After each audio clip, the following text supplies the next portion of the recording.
ಶ್ರೀ ಗುರುಭ್ಯೋ ನಮಃ. ಹರಿ ಓಂ.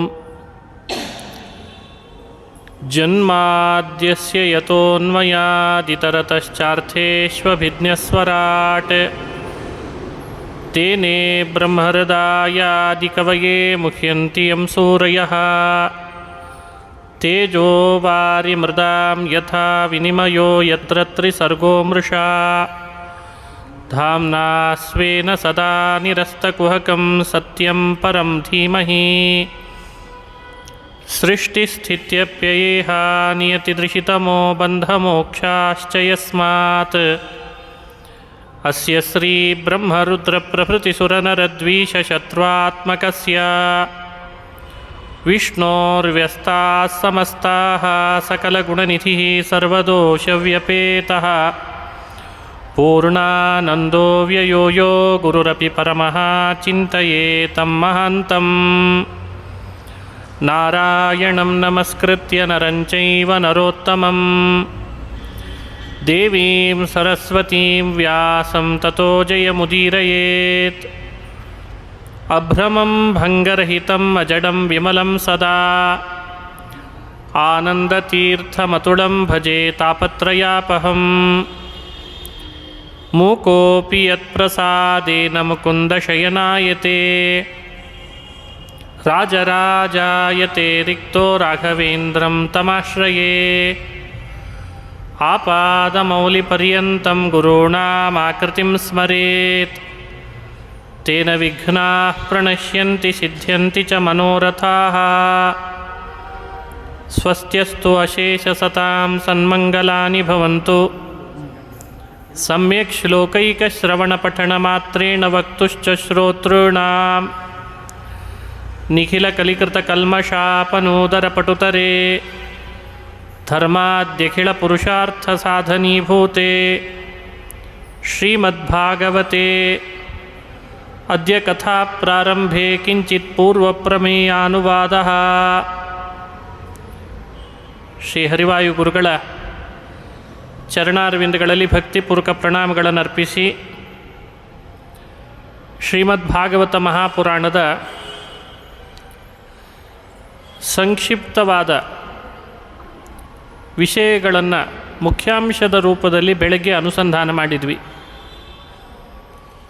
ಸ್ವಲ್ಪ ವಿಸ್ತಾರವಾಗಿ ಕೆಲವು ಸಂಗತಿಗಳನ್ನು ಅನುಸಂಧಾನ ಮಾಡಲಿಕ್ಕೆ ಪ್ರಯತ್ನ ಪಡ್ತಾ ಇದ್ದೇನೆ. ಭಾಗವತ ಅಂದರೆ ಅರ್ಥೋಯಂ ಬ್ರಹ್ಮಸೂತ್ರಾಣ ಭಾರತಾರ್ಥ ವಿನಿರ್ಣಯಃ ಗಾಯತ್ರಿ ಭಾಷ್ಯರೂಪೋಸೌ ವೇದಾರ್ಥ ಪರಿಬೃಂಹಿತಃ. ಬ್ರಹ್ಮಸೂತ್ರಗಳನ್ನು ವ್ಯಾಸರು ರಚನೆ ಮಾಡಿದ್ದು ವೇದಗಳ ಅರ್ಥ ನಿರ್ಣಯ ಮಾಡಲಿಕ್ಕೆ. ಆ ಬ್ರಹ್ಮಸೂತ್ರಗಳ ಅರ್ಥ ಭಾಗವತದಲ್ಲಿ ವಿಸ್ತಾರವಾಗಿ ಬಂದಿದೆ. ಹಾಗಾಗಿ ವೇದಾಂತ ಸೂತ್ರಗಳ ಅರ್ಥ ಭಾಗವತ ಅಂತ ಅನುಸಂಧಾನ ಮಾಡಬೇಕು. ಭಾರತಾರ್ಥ ವಿನಿರ್ಣಯ ಎಲ್ಲ ಶಾಸ್ತ್ರಗಳಿಗಿಂತ ಉತ್ತಮವಾದದ್ದು ಅಂದರೆ ಮಹಾಭಾರತ ಶಾಸ್ತ್ರ. ವೇದಾದಪ್ಯುತ್ತಮಂ ಚಕ್ರೆ, ಅಪೌರುಷೇ ವೇದಕ್ಕಿಂತಲೂ ಅತ್ಯುತ್ತಮವಾದದ್ದು ಮಹಾಭಾರತ. ಅಂಥ ಮಹಾಭಾರತದ ಅರ್ಥ ನಿರ್ಣಯ ಭಾಗವತವಾಗಿದೆ ಅಂತಾರೆ. ಈ ಅರ್ಥದಿಂದಲೂ ಭಾಗವತ ಶ್ರೇಷ್ಠ ಅಂತ ಅನುಸಂಧಾನ ಮಾಡಬೇಕು. ಗಾಯತ್ರಿ ಭಾಷ್ಯರೂಪೋಸೌ, ಗಾಯತ್ರಿ ಅಂದರೆ ವೇದಗಳ ಮಾತೆ, ವೇದ ಮಾತಾತು ಗಾಯತ್ರಿ. ಗಾಯತ್ರಿಗಿಂತ ಉತ್ತಮವಾದ ಮತ್ತೊಂದು ಮಂತ್ರ ಇಲ್ಲ ಅಂತ ಕೇಳ್ತೇವೆ. ಅಷ್ಟು ಶ್ರೇಷ್ಠವಾದ ಗಾಯತ್ರಿ 24 ಅಕ್ಷರಗಳಿಂದ ಒಳಗೊಂಡಿದೆ.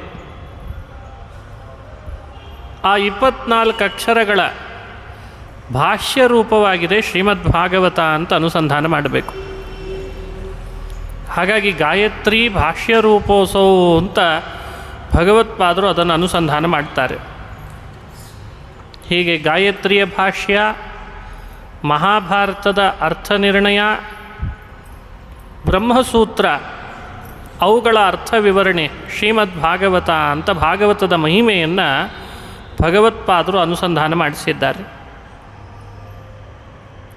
ಮೊದಲನೇ ಸ್ಕಂದ ಶ್ರೀಮದ್ ಭಾಗವತದಲ್ಲಿ ಭೀಷ್ಮಸ್ತವ ರಾಜ, ಭೀಷ್ಮಾಚಾರ್ಯರು ಮಾಡಿದ ಸ್ತೋತ್ರ ಅಂತ ಹೇಳ್ತದೆ. ಶರಶೈಯಲ್ಲಿ ಮಲಗಿದ ಭೀಷ್ಮರು ಶ್ರೀಕೃಷ್ಣನನ್ನು ಪ್ರತ್ಯಕ್ಷವಾಗಿ ಕಂಡು ಸ್ತೋತ್ರ ಮಾಡಿದ್ದು ಅದೇ ಭೀಷ್ಮಸ್ತವ ರಾಜ ಅಂತಾಯಿತು. ಸ್ವನಿಯಮಮಪಹಾಯ ಮತ್ಪ್ರತಿಜ್ಞಾಂ ಋತಮಧಿಕರ್ತುಮವಾಪ್ಲುತೋ ರಥಸ್ಥಃ. ಭಗವಂತ ಎಷ್ಟು ಭಕ್ತ ಪರವಶನಿದ್ದಾನೆ ಎನ್ನಲಿಕ್ಕೆ ಈ ಘಟನೆಯನ್ನು ಹೇಳ್ತಾರೆ ಭೀಷ್ಮರು. ಕೃಷ್ಣ ಯುದ್ಧದಲ್ಲಿ ನಾನು ನಿರಾಯುಧನಾಗಿ ಬರ್ತೇನೆ ಅಂತ ಮಾತು ಕೊಟ್ಟಿದ್ದ. ಯಾವ ಆಯುಧಗಳನ್ನು ನಾನು ಎತ್ತಲಾರೆ ಹೀಗೆ ಪ್ರತಿಜ್ಞೆ ಶ್ರೀಕೃಷ್ಣ ಮಾಡಿದ್ದ. ಭೀಷ್ಮಾಚಾರ್ಯರು ಅದಕ್ಕೆ ವಿರುದ್ಧವಾದ ಪ್ರತಿಜ್ಞೆ ಮಾಡಿದರು. ಶ್ರೀಕೃಷ್ಣನ ಕೈಯಲ್ಲಿ ಆಯುಧವನ್ನು ನಾನು ಎತ್ತಿಸ್ತೇನೆ ಅಂತ ಪ್ರತಿಜ್ಞೆ ಮಾಡಿಬಿಟ್ರು. ಅದು ಹೇಗೆ ಸಾಧ್ಯ? ಸ್ವತಃ ಕೃಷ್ಣ ಆಯುಧ ಎತ್ತಲ್ಲ ಅಂತ ಹೇಳಿದ್ದಾನೆ.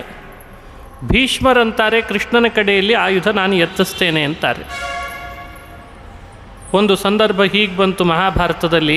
ಯುದ್ಧದಲ್ಲಿ ಅರ್ಜುನ ತುಂಬ ನಿಧಾನ ಯುದ್ಧ ಮಾಡ್ತಾ ಇದ್ದಂತೆ. ಭಗವದ್ಗೀತೆಯೆಲ್ಲ ಉಪದೇಶ ಮಾಡಿದ್ದಾನೆ. ಉತ್ಸಾಹದಿಂದ ಯುದ್ಧ ಮಾಡಬೇಕೋ ಬೇಡೋ, ಇನ್ನೂ ನಿಧಾನ ಮಾಡ್ತಾ ಇದ್ದ. ಏನೇ ಆಗಲಿ ಭೀಷ್ಮಾಚಾರ್ಯರು ನಮ್ಮ ಅಜ್ಜ, ದ್ರೋಣಾಚಾರ್ಯರು ನಮ್ಮ ಗುರುಗಳು, ಈ ಭಾವ ಪೂರ್ಣವಾಗಿ ಹೋಗ್ತಿರಲಿಲ್ಲ. ಉತ್ಸಾಹ ಕಡಿಮೆ ಆಗ್ತಾ ಇತ್ತು. ಕೃಷ್ಣ ಒಂದು ಸಲ ರಥದಿಂದ ಇಳಿದು ಚಕ್ರ ಹಿಡಿದು ಭೀಷ್ಮಾಚಾರ್ಯರ ಮೈ ಮೇಲೆ ಹೋದ ಹಾಗೆ ಮಾಡಿದ್ನಂತೆ. ಅರ್ಜುನ ಹಾರಿದ ರಥದಿಂದ ಕೆಳಗೆ. ಕೃಷ್ಣನ ಗಟ್ಟಿ ಇಟ್ಕೊಂಡ, ಇಲ್ಲ ನಾನೇ ಮಾಡ್ತೀನಿ ಯುದ್ಧ, ನೀನು ಸಾರಥ್ಯ ಮಾಡಬಾ ಅಂತ ಕರೆದ. ಇದು ಭೀಷ್ಮರ ಜೊತೆಗೆ ಯುದ್ಧ ಮಾಡುವಾಗಲೇ ಆದ ಘಟನೆ ಅಂತ ಉಲ್ಲೇಖಿಸಿದ್ದಾರೆ ಭಗವತ್ಪಾದರು. ಆಗ ಅರ್ಜುನ ಕೈ ಹಿಡಿದು ಕೃಷ್ಣನ ರಥದ ಸಾರಥ್ಯ ಮಾಡಬಾ ಕೃಷ್ಣ, ತಪ್ಪಾಯಿತು, ನಾನು ಉತ್ಸಾಹದಿಂದ ಮಾಡ್ತೇನೆ, ನೀನು ಹೇಳ್ದ ಹಾಗೆ ಕೇಳ್ತೇನೆ, ನೀನು ಬಾ ಅಂತ ಕರೆದನಂತೆ. ಈ ಘಟನೆಯನ್ನು ಭೀಷ್ಮರು ಕಣ್ಣಾರೆ ಕಂಡಿದ್ದಾದ್ದರಿಂದ ಆ ರಥ ಸಾರಥಿಯಾಗಿ ಕೃಷ್ಣ ನೀನು ಇದ್ದದ್ದು ನನಗೆ ಯಾಕೆ ಅಂತ ಈಗ ಅರ್ಥ ಆಯಿತು ಅಂತಂದರು. ನೀನು ಸಾರಥ್ಯ ಮಾಡೋದು ನೆಪ ಮಾತ್ರ, ಬಂದದ್ದೆಲ್ಲ ನಿನ್ನ ಭಕ್ತರ ಪ್ರತಿಜ್ಞೆಯನ್ನು ಪಾಲನೆ ಮಾಡಿ ರಕ್ಷಣೆ ಮಾಡಿ ಅವರನ್ನು ಅನುಗ್ರಹಿಸಲಿಕ್ಕೆ ಅಂತಾರೆ. ಈಗ ಭೀಷ್ಮರ ಮೇಲೆ ಆಯುಧ ಹಿಡ್ಕೊಂಡು ಮೇಲೆರಿಗೆ ಹೋದ್ನಲ್ಲ, ಏನೂ ಮಾಡ್ತಿರ್ಲಿಲ್ಲ ಭೀಷ್ಮರಿಗೆ ಶ್ರೀಕೃಷ್ಣ. ಅರ್ಜುನನೇ ಮಾಡಬೇಕು ಅಂತಿತ್ತು ಸಂಕಲ್ಪ, ಆದರೆ ಆಯುಧ ಹಿಡ್ಕೊಂಡು ಹೋದ್ನಲ್ಲ, ಭೀಷ್ಮರ ಪ್ರತಿಜ್ಞೆ ಸತ್ಯ ಆಯಿತು. ಆಯುಧ ಎತ್ತಲ್ಲ ಅಂದಿದ್ದಲ್ಲ, ಯುದ್ಧ ಮಾಡಲ್ಲ ಅಂತನ್ನೋ ಅರ್ಥದಲ್ಲಿ ಆಯುಧ ಎತ್ತಲ್ಲ ಅಂದಿದ್ದ ಅಷ್ಟೆ. ನಾನು ಮಾಡಿಸೋವನೇ ಹೊರತು ಮಾಡೋನಲ್ಲ ಅನ್ನೋ ಹಾಗೆ ಭಗವಂತ ತನ್ನ ಪ್ರತಿಜ್ಞೆನೂ ಸತ್ಯ ಮಾಡಿಕೊಂಡ, ಭಕ್ತನ ಪ್ರತಿಜ್ಞೆಯನ್ನೂ ಸತ್ಯ ಮಾಡಿದ. ಅದು ವಿರೋಧ ಪಕ್ಷದ ನಾಯಕನ ಪ್ರತಿಜ್ಞೆಯನ್ನು ಸತ್ಯ ಮಾಡಿದ. ಭೀಷ್ಮ ವಿರೋಧ ಪಕ್ಷದಲ್ಲಿ ನಾಯಕನಾಗಿದ್ದನಷ್ಟೇ, ಅವನ ಮಾತನ್ನು ಸತ್ಯ ಮಾಡಬೇಕಿರಲಿಲ್ಲ ಅಂತ ಅನ್ನಿಸ್ತದಲ್ಲ. ಆದರೆ ಅವನೊಬ್ಬ ನನ್ನ ಭಕ್ತ, ನನ್ನ ಭಕ್ತನಾಗಿ ಯಾವ ಪಕ್ಷದಲ್ಲೇ ಇದ್ದರೂ ಅವನ ಮಾತನ್ನು ಸತ್ಯ ಮಾಡ್ತೇನೆ. ಭಕ್ತನಾಗಿ ವಿರೋಧ ಪಕ್ಷದಲ್ಲಿದ್ದವನ ಮಾತನ್ನೇ ಸತ್ಯ ಮಾಡ್ತೇನೆ ಅಂದಮೇಲೆ ಇನ್ನು ನನ್ನ ಪಕ್ಷದಲ್ಲೇ ಇದ್ದವರ ಮಾತನ್ನು ಸುಳ್ಳು ಮಾಡೇನಾ ಅಂತ ಧ್ವನಿಯನ್ನು ತೋರಿಸ್ತದೆ ಭಾಗವತ. ಭಾಗವತ ಅಧ್ಯಯನ ಮಾಡುವಾಗ ಟ್ರೂ ಟ್ರಾನ್ಸ್ಲೇಷನನ್ನು ಮಾಡೋದಕ್ಕಿಂತ ಒಳಗಿರುವ ಧ್ವನಿ, ಆ ವ್ಯಂಗ್ಯ, ಆ ಅಲಂಕಾರ, ಅವುಗಳಿಂದ ಹೊರಹೊಮ್ಮುವ ಅಭಿಪ್ರಾಯವನ್ನು ಸವಿಯೋ ಪ್ರಯತ್ನ ಮಾಡಬೇಕು. ಈ ಶ್ಲೋಕದಿಂದ ಕೊಡುವ ಸಂದೇಶ ಇದೆ. ಸ್ವನಿಯಮಮಪಹಾಯ ಮತ್ಪ್ರತಿಜ್ಞಾಂ. ಸ್ವನಿಯಮಂ ಅಪಹಾಯ, ಕೃಷ್ಣ ತನ್ನ ನಿಯಮವನ್ನು ಮೀರಿದ, ಬಿಟ್ಟ, ಕೈ ಬಿಟ್ಟ. ಋತಮಧಿಕರ್ತುಮವಾಪ್ಲುತೋ ರಥಸ್ಥಃ. ಋತಂ ಅಧಿಕರ್ತುಂ ಅವಾಪ್ಲುತಃ, ಸತ್ಯ ಮಾಡಬೇಕು ತನ್ನ ಭಕ್ತನ ಪ್ರತಿಜ್ಞೆಯನ್ನು ಅಂತ ರಥದಲ್ಲಿದ್ದ ಶ್ರೀಕೃಷ್ಣ ನನ್ನ ಮೇಲೆ ಯುದ್ಧ ಮಾಡ್ತೇನೆ ಅನ್ನೋ ಹಾಗೆ ಬಂದ. ಆ ರೂಪ ನನ್ನ ಕಣ್ಣಿಗೆ ಕಟ್ಟದಾಗಿದೆ ಅಂತ ಶರಶೈಯಲ್ಲಿ ಮಲಗಿದ ಭೀಷ್ಮರು ಹೇಳ್ತಾ ಇದ್ದಾರೆ. ಅವಾಗೇನು ಮೊಬೈಲ್ ಇರಲಿಲ್ಲ ಸೆಲ್ಫಿ ತಕ್ಕೊಳ್ಳಿಕ್ಕೆ, ಕಣ್ಣೇ ಕ್ಯಾಮರಾ ಆಗಿತ್ತು. ಕಣ್ಣಿನಲ್ಲಿ ಆ ರೂಪವನ್ನು ಸೆರೆ ಹಿಡಿದ ಭೀಷ್ಮರು ಶರಶೈಯಲ್ಲಿ ಮಲಗಿದಾಗ ಅದನ್ನು ಮನಸ್ಸಿನಲ್ಲಿ ತಂದುಕೊಂಡು ಹೇಳ್ತಾರೆ, ಕೃಷ್ಣ ಆ ರೂಪ ನನಗೆ ಯಾವಾಗಲೂ ಮನಸ್ಸಿನಲ್ಲೇ ಉಳಿಲಿ ಅಂತ ಪ್ರಾರ್ಥನೆ ಮಾಡಿದ್ರಂತೆ. ಇದು ಒಂದು ಪ್ರಮುಖವಾದ ಸಂದೇಶ. ತನ್ನ ಭಕ್ತರನ್ನು ಭಗವಂತ ಎಂದೂ ಕೈ ಬಿಡಲಾರ. ಇದಕ್ಕಿಂತ ಕರುಣಾಸಾಗರ ಜಗತ್ತಿನಲ್ಲಿ ಮತ್ತೊಬ್ಬನಿಲ್ಲ. ಕೈ ಕೊಡೋರ ಸಮಾಜವೇ ಜಾಸ್ತಿ. ಸಮಾಜದಲ್ಲಿ ಕೈ ಕೊಡೋರ ಸಂಖ್ಯೆ ಬಹುಸಂಖ್ಯಾತರವರು. ಬಹುಸಂಖ್ಯಾತರು ಅಂದರೆ ಈ ಅರ್ಥದಲ್ಲಿ ವಿಚಾರ ಮಾಡಬೇಕು. ಕೈ ಕೊಡೋರ ಸಂಖ್ಯೆ ಎಷ್ಟು ನಮ್ಮ ಬದುಕಿನಲ್ಲಿ. ಮಾತು ನೋಡಬೇಕು, ಬೆಟ್ಟದಂಥ ಮಾತಾಡಿರ್ತಾರೆ. ನೀನೇನು ಹೇಳ್ತೀಯ ಅದನ್ನು ಮಾಡ್ತೀನಿ, ನೀನು ಯಾವಾಗ ಕರಿತೀಯ ಅವಾಗ ಬರ್ತೀನಿ, ನೀವು ಒಂದು ಫೋನ್ ಮಾಡಿಬಿಡ್ರಿ ಸಾಕು ನಾವು ಬಂದುಬಿಡ್ತೇವೆ ನಿಮ್ಮ ಮುಂದೆ. ಫೋನೇ ರೀಚ್ ಆಗಲ್ಲ, ನಾಟ್ ರೀಚೇಬಲ್ ಬರ್ತದೆ. ಭಗವಂತ ಹಾಗಲ್ಲ. ಎಲ್ಲೋ ಭೀಷ್ಮ, ಎಲ್ಲೋ ಕೃಷ್ಣ, ಅವನಿದ್ದದ್ದೆಲ್ಲೋ ಇವನಿದ್ದದ್ದೆಲ್ಲೋ, ಅವನು ಮಾಡಿದ ಪ್ರತಿಜ್ಞೆ ಇವನು ಮಾಡಿದ ಪ್ರತಿಜ್ಞೆ ಒಂದಕ್ಕೊಂದಕ್ಕೆ ಸಂಬಂಧವೇ ಇಲ್ಲ. ನನಗೇನು ಸಂಬಂಧ ಭೀಷ್ಮ ಅಂತ ಅವನ ಪ್ರತಿಜ್ಞೆ ಸತ್ಯ ಮಾಡದೇ ಇರ್ಬೋದಾಗಿತ್ತಲ್ಲ. ಇದನ್ನು ನಾವು ಅನುಸಂಧಾನ ಮಾಡಲಿ ದೇವರಲ್ಲಿ ಅಂತದೆ ಭಾಗವತ. ಜಗಳವೋ ತಂಟೆಯೋ ತಕರಾರೋ ಕುನೀತಿಯೋ ದುರ್ನೀತಿಯೋ ಕೆಟ್ಟ ಮಾತುಗಳೋ ಅದನ್ನು ಎಷ್ಟಂತೆ ಚರ್ಚೆ ಮಾಡ್ತೀರಿ ನೋಡಿ. ಒಬ್ಬ ವಿರೋಧ ಪಕ್ಷದ ನಾಯಕನ ಮಾತನ್ನೂ ಸತ್ಯಗೊಳಿಸಿದ ಕೃಷ್ಣನ ಮಹಿಮೆಯನ್ನು ಸಾರಬೇಕಷ್ಟೇ. ಇದು ಮಹಾಭಾರತದ ನಿರ್ಣಯ ಅಂತಾರೆ. ಯಾವಾಗಲೂ ಇದನ್ನು ಅನುಸಂಧಾನ ಮಾಡಬೇಕು. ಮನುಷ್ಯನ ಮನಸ್ಸಿನೊಳಗೆ ಭಾವನಾಜೀವಿಯಾಗೇ ಬೆಳೆದಿರ್ತಾನೆ, ಭಾವನಾಜೀವಿಯಾಗೇ ಇರ್ತಾನೆ. ದೇವರ ಭಕ್ತ ಯಾವಾಗಲೂ ಭಾವನಾಜೀವಿ, ಅವನ ಕೃತ್ರಿಮನಲ್ಲ. ಏನೋ ಗಾಳಿ ಬೀಸಿರ್ತದೆ, ಸ್ವಲ್ಪ ಹೆಚ್ಚು ಕಡಿಮೆ ಆಗಿರ್ತಾನಷ್ಟೆ. ಭಾಗವತದಂಥ ಗ್ರಂಥ ಚೆನ್ನಾಗಿ ಶ್ರವಣ ಮಾಡ್ತಾ ಹೇಳ್ತಾ ಪಾರಾಯಣ ಮಾಡ್ತಾ ಒಳಗೆ ಮುಳುಗಿಬಿಟ್ರೆ ತಾನೇನು ಅಂತ ತಾನು ಮತ್ತೆ ವ್ಯಕ್ತಗೊಳಿಸ್ಕೊಳ್ಳಿಕ್ಕಾಗ್ತದೆ. ಎರಡನೇ ಅಂಶ, ಭೀಷ್ಮರ ಪ್ರತಿಜ್ಞೆ ಸತ್ಯ ಮಾಡಿದ ಅನ್ನೋದು ಒಂದಾದರೆ, ಭೀಷ್ಮರ ಮೇಲೆ ದೇವರಿಗೆ ಯಾಕಷ್ಟು ಪ್ರೀತಿ ಅಂತ ತಿಳ್ಕೊಳ್ಬೇಕು. ಅವರ ಒಳಗಡೆ ಒಂದು ಪಶ್ಚಾತ್ತಾಪದ ಭಾವ ಇತ್ತಂತೆ. ಮನುಷ್ಯ ತಪ್ಪು ಮಾಡೋದು ದೊಡ್ಡದಲ್ಲ ಅಂತದೆ ಶಾಸ್ತ್ರ. ಮಾಡಿಬಿಟ್ನೆಲ್ಲ ದೇವರೇ ಅಂತ ಪಶ್ಚಾತ್ತಾಪ ಪಡ್ತಾನಲ್ಲ, ಅದು ಭಗವಂತನಿಗೆ ಭಾಳ ಇಷ್ಟ ಅಂತ. ಭೂಮಿಯ ಗುಣ, ನೀರಿನ ಗುಣ, ಈ ಭೂಮಿ, ಈ ನೀರು, ಈ ಗಾಳಿಗಳು ಮನುಷ್ಯನನ್ನು ತನಗೆ ಬೇಡವಾದರೂ ಕೆಲವೊಮ್ಮೆ ತಪ್ಪಿನ ದಾರಿಯಲ್ಲಿ ನಡೆಸ್ತಾವಂತೆ.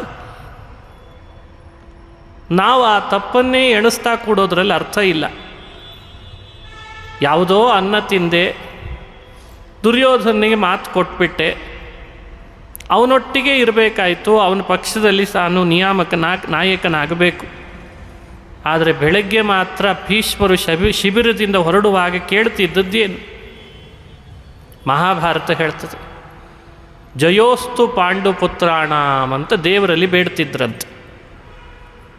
ಧರ್ಮಕ್ಕೆ ಜಯ ಆಗಲಿ, ಪಾಂಡವರಿಗೆ ಜಯ ಆಗಲಿ, ವಾಸುದೇವ ಕೃಷ್ಣ ನಿನಗೆ ನಮಸ್ಕಾರ, ಹೀಗೆ ಹೇಳಿ ಶಿಬಿರದಿಂದ ಹೊರಗೆ ಬರ್ತಿದ್ರಂತೆ. 10 ದಿನ ಭೀಷ್ಮಾಚಾರ್ಯರು 10 ದಿನವೂ ದೇವರಲ್ಲಿ ಬೇಡಿದ್ದು ಇದನ್ನೇ ಅಂತೆ. ದುರ್ಯೋಧನಿಗೆ ಮಾತು ಕೊಡುವಾಗಂತಾರೆ, ನನ್ನ ಪರಾಕ್ರಮ ಏನಂತ ತಿಳಿದಿದ್ದಿ ದುರ್ಯೋಧನ, ಸೇನಾಧಿಪತಿಯಾಗಿ ನಾನು ದಿನಕ್ಕೆ 10,000ಕ್ಕೆ ಕಡಿಮೆ ಇಲ್ಲದೆ ಸೈನ್ಯವನ್ನು ಕೊಲ್ತೇನೆ ಅಂತ ಪ್ರತಿಜ್ಞೆ ಮಾಡಿದ್ರಂತೆ. ಹಾಗಾಗಿ ಭೀಷ್ಮರನ್ನು ಮಹಾರಥ ಅಂತ ಮಹಾಭಾರತದಲ್ಲಿ ಹೇಳ್ತದೆ.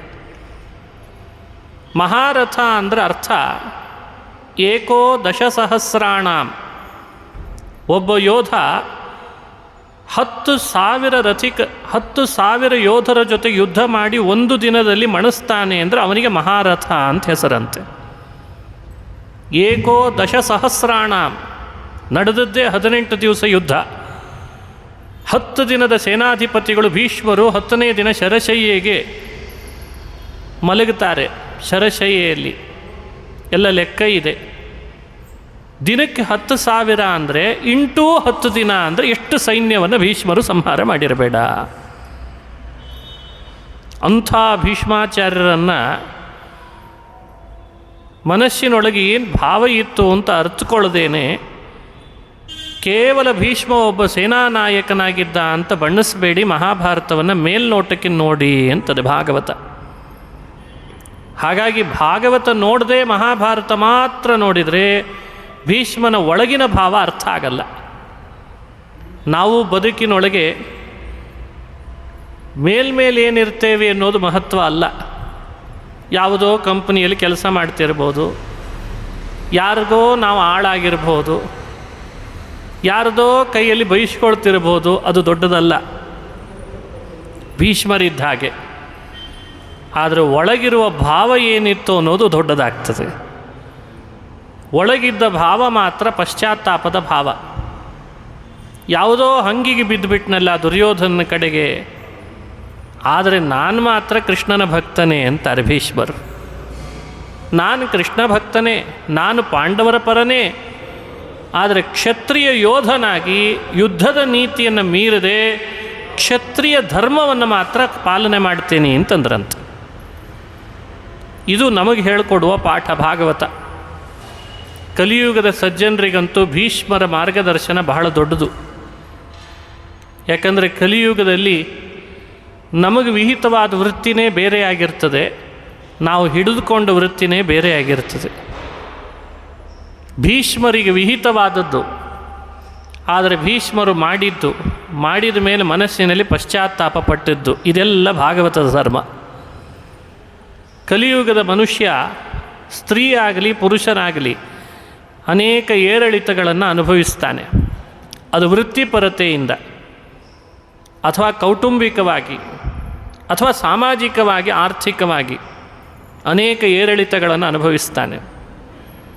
ಗೆರೆ ಕೊರೆದು ಶಾಸ್ತ್ರದ ನಿಯಮಗಳಿಗೆ ಬದ್ಧನಾಗಿರ್ತೇನೆ ಅಂದರೆ ಕಲಿಯುಗದ ಪ್ರಭಾವ, ಕಲಿಯುಗದ ವಿಚಿತ್ರವಾದ ಆಟ ಅವನನ್ನು ಇರುಗೊಡಿಸಲ್ಲ. ಇದಕ್ಕೆ ಭೀಷ್ಮರು ಮಾನಸಿಕವಾಗಿ ಪಶ್ಚಾತ್ತಾಪ ಪಟ್ಟರಲ್ಲ.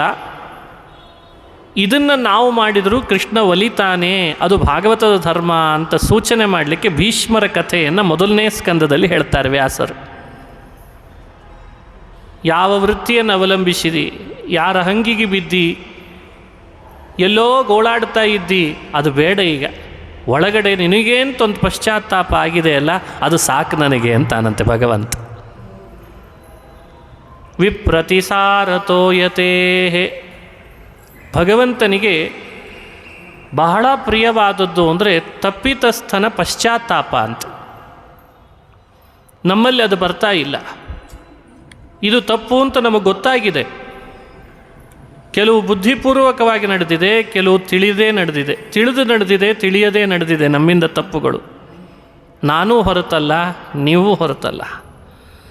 ಆದರೆ ದೇವರ ಬಳಿ ಅಂತರಂಗದಲ್ಲಿ ಶ್ರೀಹರಿಯನ್ನು, ಹೌದು ನನ್ನಿಂದ ತಪ್ಪು ನಡೆದಿದೆ ಸ್ವಾಮಿ, ನಡೆದಿದೆ, ನಾನು ದುರ್ಯೋಧನ ಪಕ್ಷ ವಹಿಸಿಬಿಟ್ಟೆ, ಯಾವುದೋ ಹಂಗಿಗೆ ಬಿದ್ದುಬಿಟ್ಟೆ, ನೀನು ಕ್ಷಮಿಸದೆ ಇನ್ಯಾರು ಕ್ಷಮಿಸಬೇಕು ಅಂತ ಅವನ ಬಳಿಗೆ ಆ ಭಾವ ತೋಡ್ಕೊಂಡ್ರೆ ಭಗವಂತ ಅದನ್ನು ಮನ್ನಿಸ್ತಾನೆ.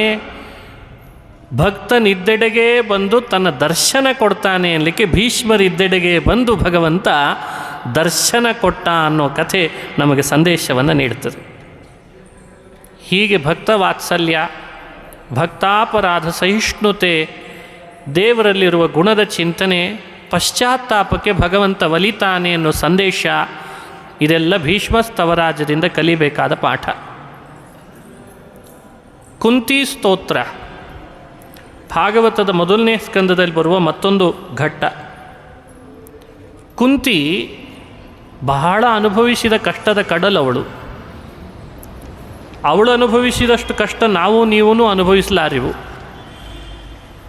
ತಾನು ಅನುಭವಿಸಿದ್ದಲ್ಲದೆ ತನ್ನ ಮಕ್ಕಳನ್ನೂ ಕೂಡ ಅದೇ ಕಷ್ಟಗಳಲ್ಲೇ ಸಾಗಿಸಿದಾಳೆ, ಬೆಳೆಸಿದಾಳೆ. ಮಕ್ಕಳು ಅನುಭವಿಸಿದ್ದಾರೆ. ವನವಾಸ ಅನುಭವಿಸಲಿಲ್ವೇ? ಅಜ್ಞಾತವಾಸ ಅನುಭವಿಸಲಿಲ್ವೇ? ಕುರುಕುಲದ ಸೊಸೆಯನ್ನು ಏಕವಸ್ತ್ರಳಾದಾಗ, ತುಂಬಿದ ಸಭೆ ಒಳಗೆ ಸೀರೆ ಸೆಳಿತೇನೆ ದುಶ್ಯಾಸನ ಬಂದಾಗ ಅದನ್ನು ಅನುಭವಿಸಲಿಲ್ವೇ? ಒಂದು ಹೊತ್ತಿಗೆ ಅನ್ನಕ್ಕೆ ಗತಿ ಇಲ್ಲ ಅನ್ನಿಸ್ಬೇಕು ಅಂತ ವನವಾಸದೊಳಗೆ ಏನೂ ಸಿಗದಂತೆ ಮಾಡ್ತೇನೆ ಅಂತ ಅದನ್ನು ಅನುಭವಿಸಲಿಲ್ವೇ?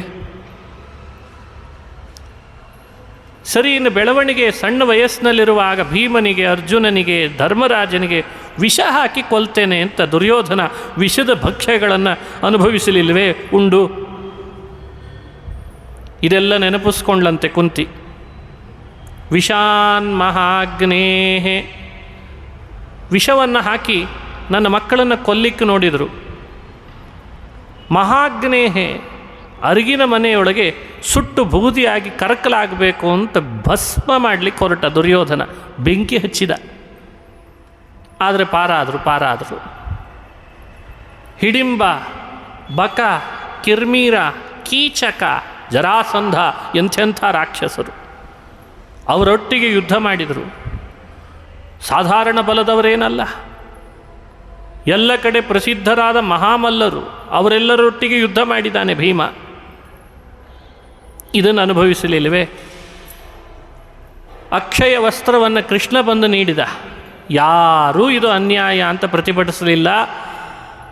ಆಗ ಅಕ್ಷಯ ವಸ್ತ್ರವನ್ನು ಕೊಟ್ಟು ಕುರುಕುಲದ ಸೊಸೆ ದ್ರೌಪದಿಯ ಮಾನಭಂಗ ಆಗದಂತೆ ತಡೆದು ರಕ್ಷಿಸಲಿಲ್ವೇ? ಯುದ್ಧದ ಪ್ರತಿ ಹಂತದಲ್ಲಿ ಭಗದತ್ತ ಬಿಟ್ಟ ಅಸ್ತ್ರ, ಅದರಿಂದ ಕಾಪಾಡಲಿಲ್ವೇ? ನಾರಾಯಣಾಸ್ತ್ರ, ಅಶ್ವತ್ಥಾಮ ಬಿಟ್ಟ ಅಸ್ತ್ರ, ಇದೆಲ್ಲ ಕುಂತಿ ಅನುಭವಿಸಿದ್ದನ್ನು ತಾನೇ ಸ್ತೋತ್ರ ಮಾಡಿ ಹೇಳ್ತಾಳೆ. ಕೃಷ್ಣ ಎಷ್ಟು ಥರದ ಆಪತ್ತು, ಎಷ್ಟು ಥರದ ವಿಪತ್ತು, ಏನು ಕೊಟ್ಟಿದ್ದಿ, ಏನೆಲ್ಲ ಬಂದಿತ್ತು, ಇನ್ನು ಮುಂದೆ ಏನು ಮಾಡಬೇಕು ಅಂತ. ಕುಂತಿ ಹೇಳ್ತಾಳೆ, ಈಗೇನು ಕೊಡ್ತಿದ್ದೆಲ್ಲ ಇದನ್ನೇ ಮುಂದುವರಿಸಿಬಿಡು ಅಂತಂದ್ಲಂತೆ. ಹೀಗೆ ಯಾರು ಹೇಳ್ತಾರ್ರಿ? ಈಗ ಕೊಟ್ಟಿದ್ದನ್ನು ಮುಂದುವರಿಸುವಂತಿದ್ದಾಳೆ. ವಿಪದಸ್ಸಂತು ನಶ್ಯಶ್ವತ್ ತತ್ರ ತತ್ರ ಜಗತ್ಪತೆ. ಹೇ ಜಗತ್ಪತಿ ಕೃಷ್ಣ, ವಿಪದಸ್ಸಂತು ನಶ್ಯಶ್ವತ್, ನನಗೆ ಈ ಮುಂದೂ ವಿಪತ್ತಿನ ಸರಮಾಲೆಗಳು ಹಾಗೇ ಬರಲಿ ಅಂತ ಕೇಳಿಕೊಂಡ್ಲು ಅಂತದೆ. ಈ ರೀತಿ ಕೇಳುವ ಕುಂತಿಯ ಮಾತಿನ ಸಂದೇಶ ಏನು? ಅದರ ಅರ್ಥ ಏನು? ಬಹಳ ಅರ್ಥಗರ್ಭಿತವಾದ ಅಂಶಗಳು. ಭಕ್ತರಲ್ಲಿ ವೈವಿಧ್ಯತೆ ಇದೆ. ಭಗವಂತನನ್ನು ಇದನ್ನು ಕೊಡಬೇಡ ಅಂತ ಕೇಳೋ ಭಕ್ತರು ಕೆಲವರಂತೆ. ಅದು ಒಂದು ಹಂತ. ಸಿ ಕೆಟಗರಿಯನ್ನು ಕೊಡ್ಬೋದು ಬೇಕಂದರೆ ಸಿ. ಬಿ ಕೆಟಗರಿ ಅಂದರೆ ಕೊಟ್ಟ ಮೇಲೆ ಅದನ್ನು ಅನುಭವಿಸುವ ಶಕ್ತಿ ಕೊಡು ಅನ್ನೋದು. ಮತ್ತೆ ಇದು ಸ್ವಲ್ಪ ಬಿ ಕೆಟಗರಿ. ಏನು ಕೊಡ್ತೀವಿ ಕೊಡಪ್ಪ, ಅನುಭವಿಸುವ ಶಕ್ತಿ ಕೊಡು, ನಿಧಾನಕ್ಕೆ ಅದನ್ನು ಕೇಳ್ಕೊಳ್ಳೋದು. ಎ ಕೆಟಗರಿ ಇರ್ತಾರಲ್ಲ, ಈಗೇನು ಕೊಡ್ತಿದ್ದಿ, ನೀ ಏನು ಕೊಡ್ತಿದ್ದಿ, ನಿನ್ನ ಇಚ್ಛೆಗೆ ಅನುಗುಣ ಏನು ಕೊಡ್ತಿದ್ದಿ, ಇದನ್ನೇ ಕೊಡು ಅಂತ ಅನ್ನೋದಂತ. ಕೊಡಬೇಡ ಅನ್ನಲ್ಲ, ಕೊಟ್ಟ್ಯಾಕೆ ಕೇಳಲ್ಲ, ಕೊಟ್ಟದ್ದನ್ನು ಅನುಭವಿಸ್ಲಿಕ್ಕೆ ಶಕ್ತಿ ಕೊಡು ಅಂತ ಅನ್ನಲ್ಲ, ಸಮಾಧಾನದ ಮಾತೇ ಇಲ್ಲ, ಏನು ಕೊಡ್ತಿದ್ದಿ ಕೊಡು ಅಂತಂದ್ರೆ ಇದು ಎ ಕೆಟಗರಿ. ಆ ಕಾರಣದಿಂದ ಭಾಗವತ ಈ ಅಂಶವನ್ನು ಮೊದಲನೇ ಸ್ಕಂದದಲ್ಲಿ ಸೇರಿಸ್ತದೆ. ಇದು ಭಾಗವತದ ಧರ್ಮ. ಪ್ರೋಜ್ಜಿತ ಕೈತವೋತ್ರ ಪರಮಃ ನಿರ್ಮತ್ಸರಾಣಾಂ ಸತಾಂ ಅಂತ ಭಾಗವತ ಧರ್ಮವನ್ನು ವಿಶ್ಲೇಷಣೆ ಮಾಡುವಾಗ ಇದು ಪರಮಧರ್ಮ ಅಂತಾರೆ. ಏನು ಪರಮಧರ್ಮ ಅಂದರೆ ಭಗವಂತ ಕೊಟ್ಟದ್ರೊಳಗೆ ಎಂದೂ ಜಿಕೇರಿ ಮಾಡದೆ ಅನುಭವಿಸೋದಿದೆ ಅಲ್ಲ, ಅದೇ ಪರಮಧರ್ಮ ಅಂತ. ಕೊಟ್ಟದ್ದನ್ನು ಪ್ರಶ್ನಿಸಬೇಡ. ಕೊಡೋನು ಹುಚ್ಚ ಅಲ್ಲ.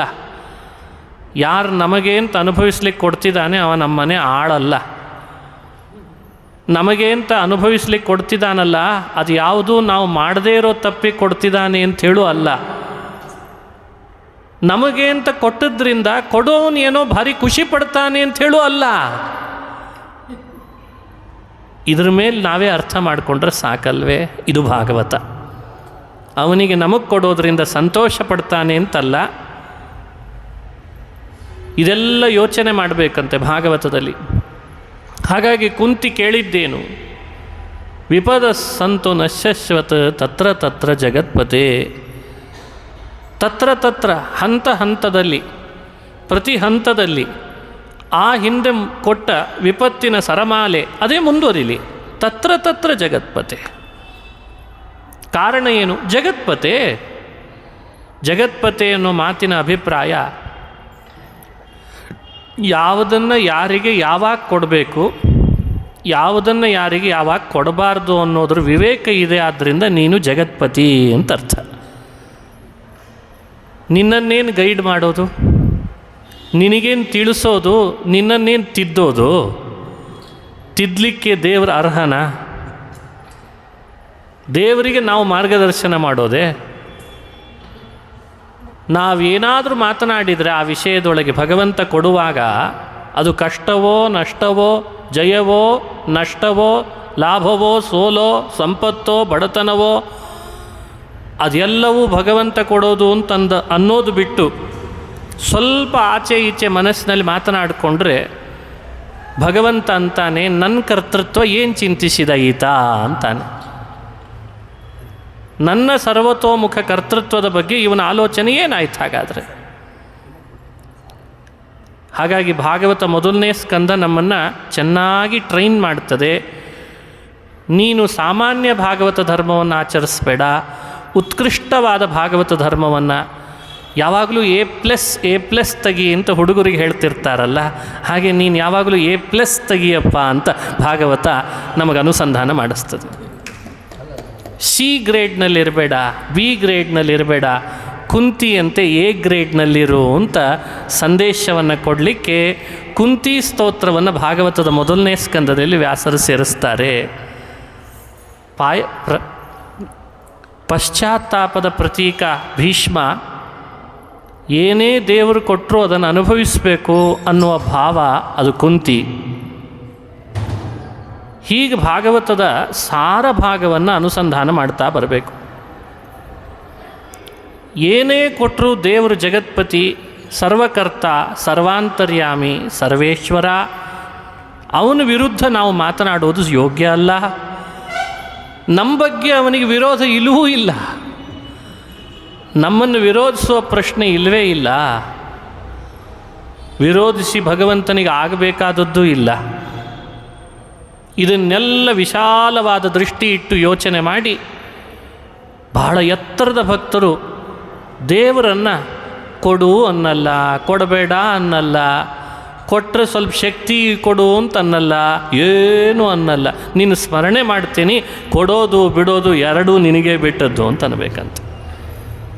ಸಣ್ಣ ಶಾಲ್ಯೋದನ ಬೆಣ್ಣೆ ಕಾಸಿದ ತುಪ್ಪ, ಸಣ್ಣ ಶಾಲ್ಯೋದನ ಬೆಣ್ಣೆ ಕಾಸಿದ ತುಪ್ಪ. ಇವತ್ತು ನಮ್ಮನ್ನು ಸಣ್ಣಕ್ಕೆ ಅನ್ನ ಮಾಡಿಸಿ ಬೆಣ್ಣೆ ಕಾಯಿಸಿದ ತುಪ್ಪ ಹಾಕಿಸಿ ಒಳ್ಳೆ ಸುಗ್ರಾಸ ಭೋಜನ ಮಾಡಿಸ್ತಾನೆ, ಅದು ದೇವರ ಕರುಣೆನೇ. ಇನ್ನೊಮ್ಮೆ ಏನೇನಿರಲ್ಲ, ಕದಣ್ಣಕ್ಕೆ ಬಾಯಿ ಬಿಡುವಿಯೋ ಧರೆಯೇ, ಇಟ್ಟಾಂಗೆ ಇರುವೆನೋ ಹರಿಯೇ ಅಂತಾರೆ ದಾಸರು.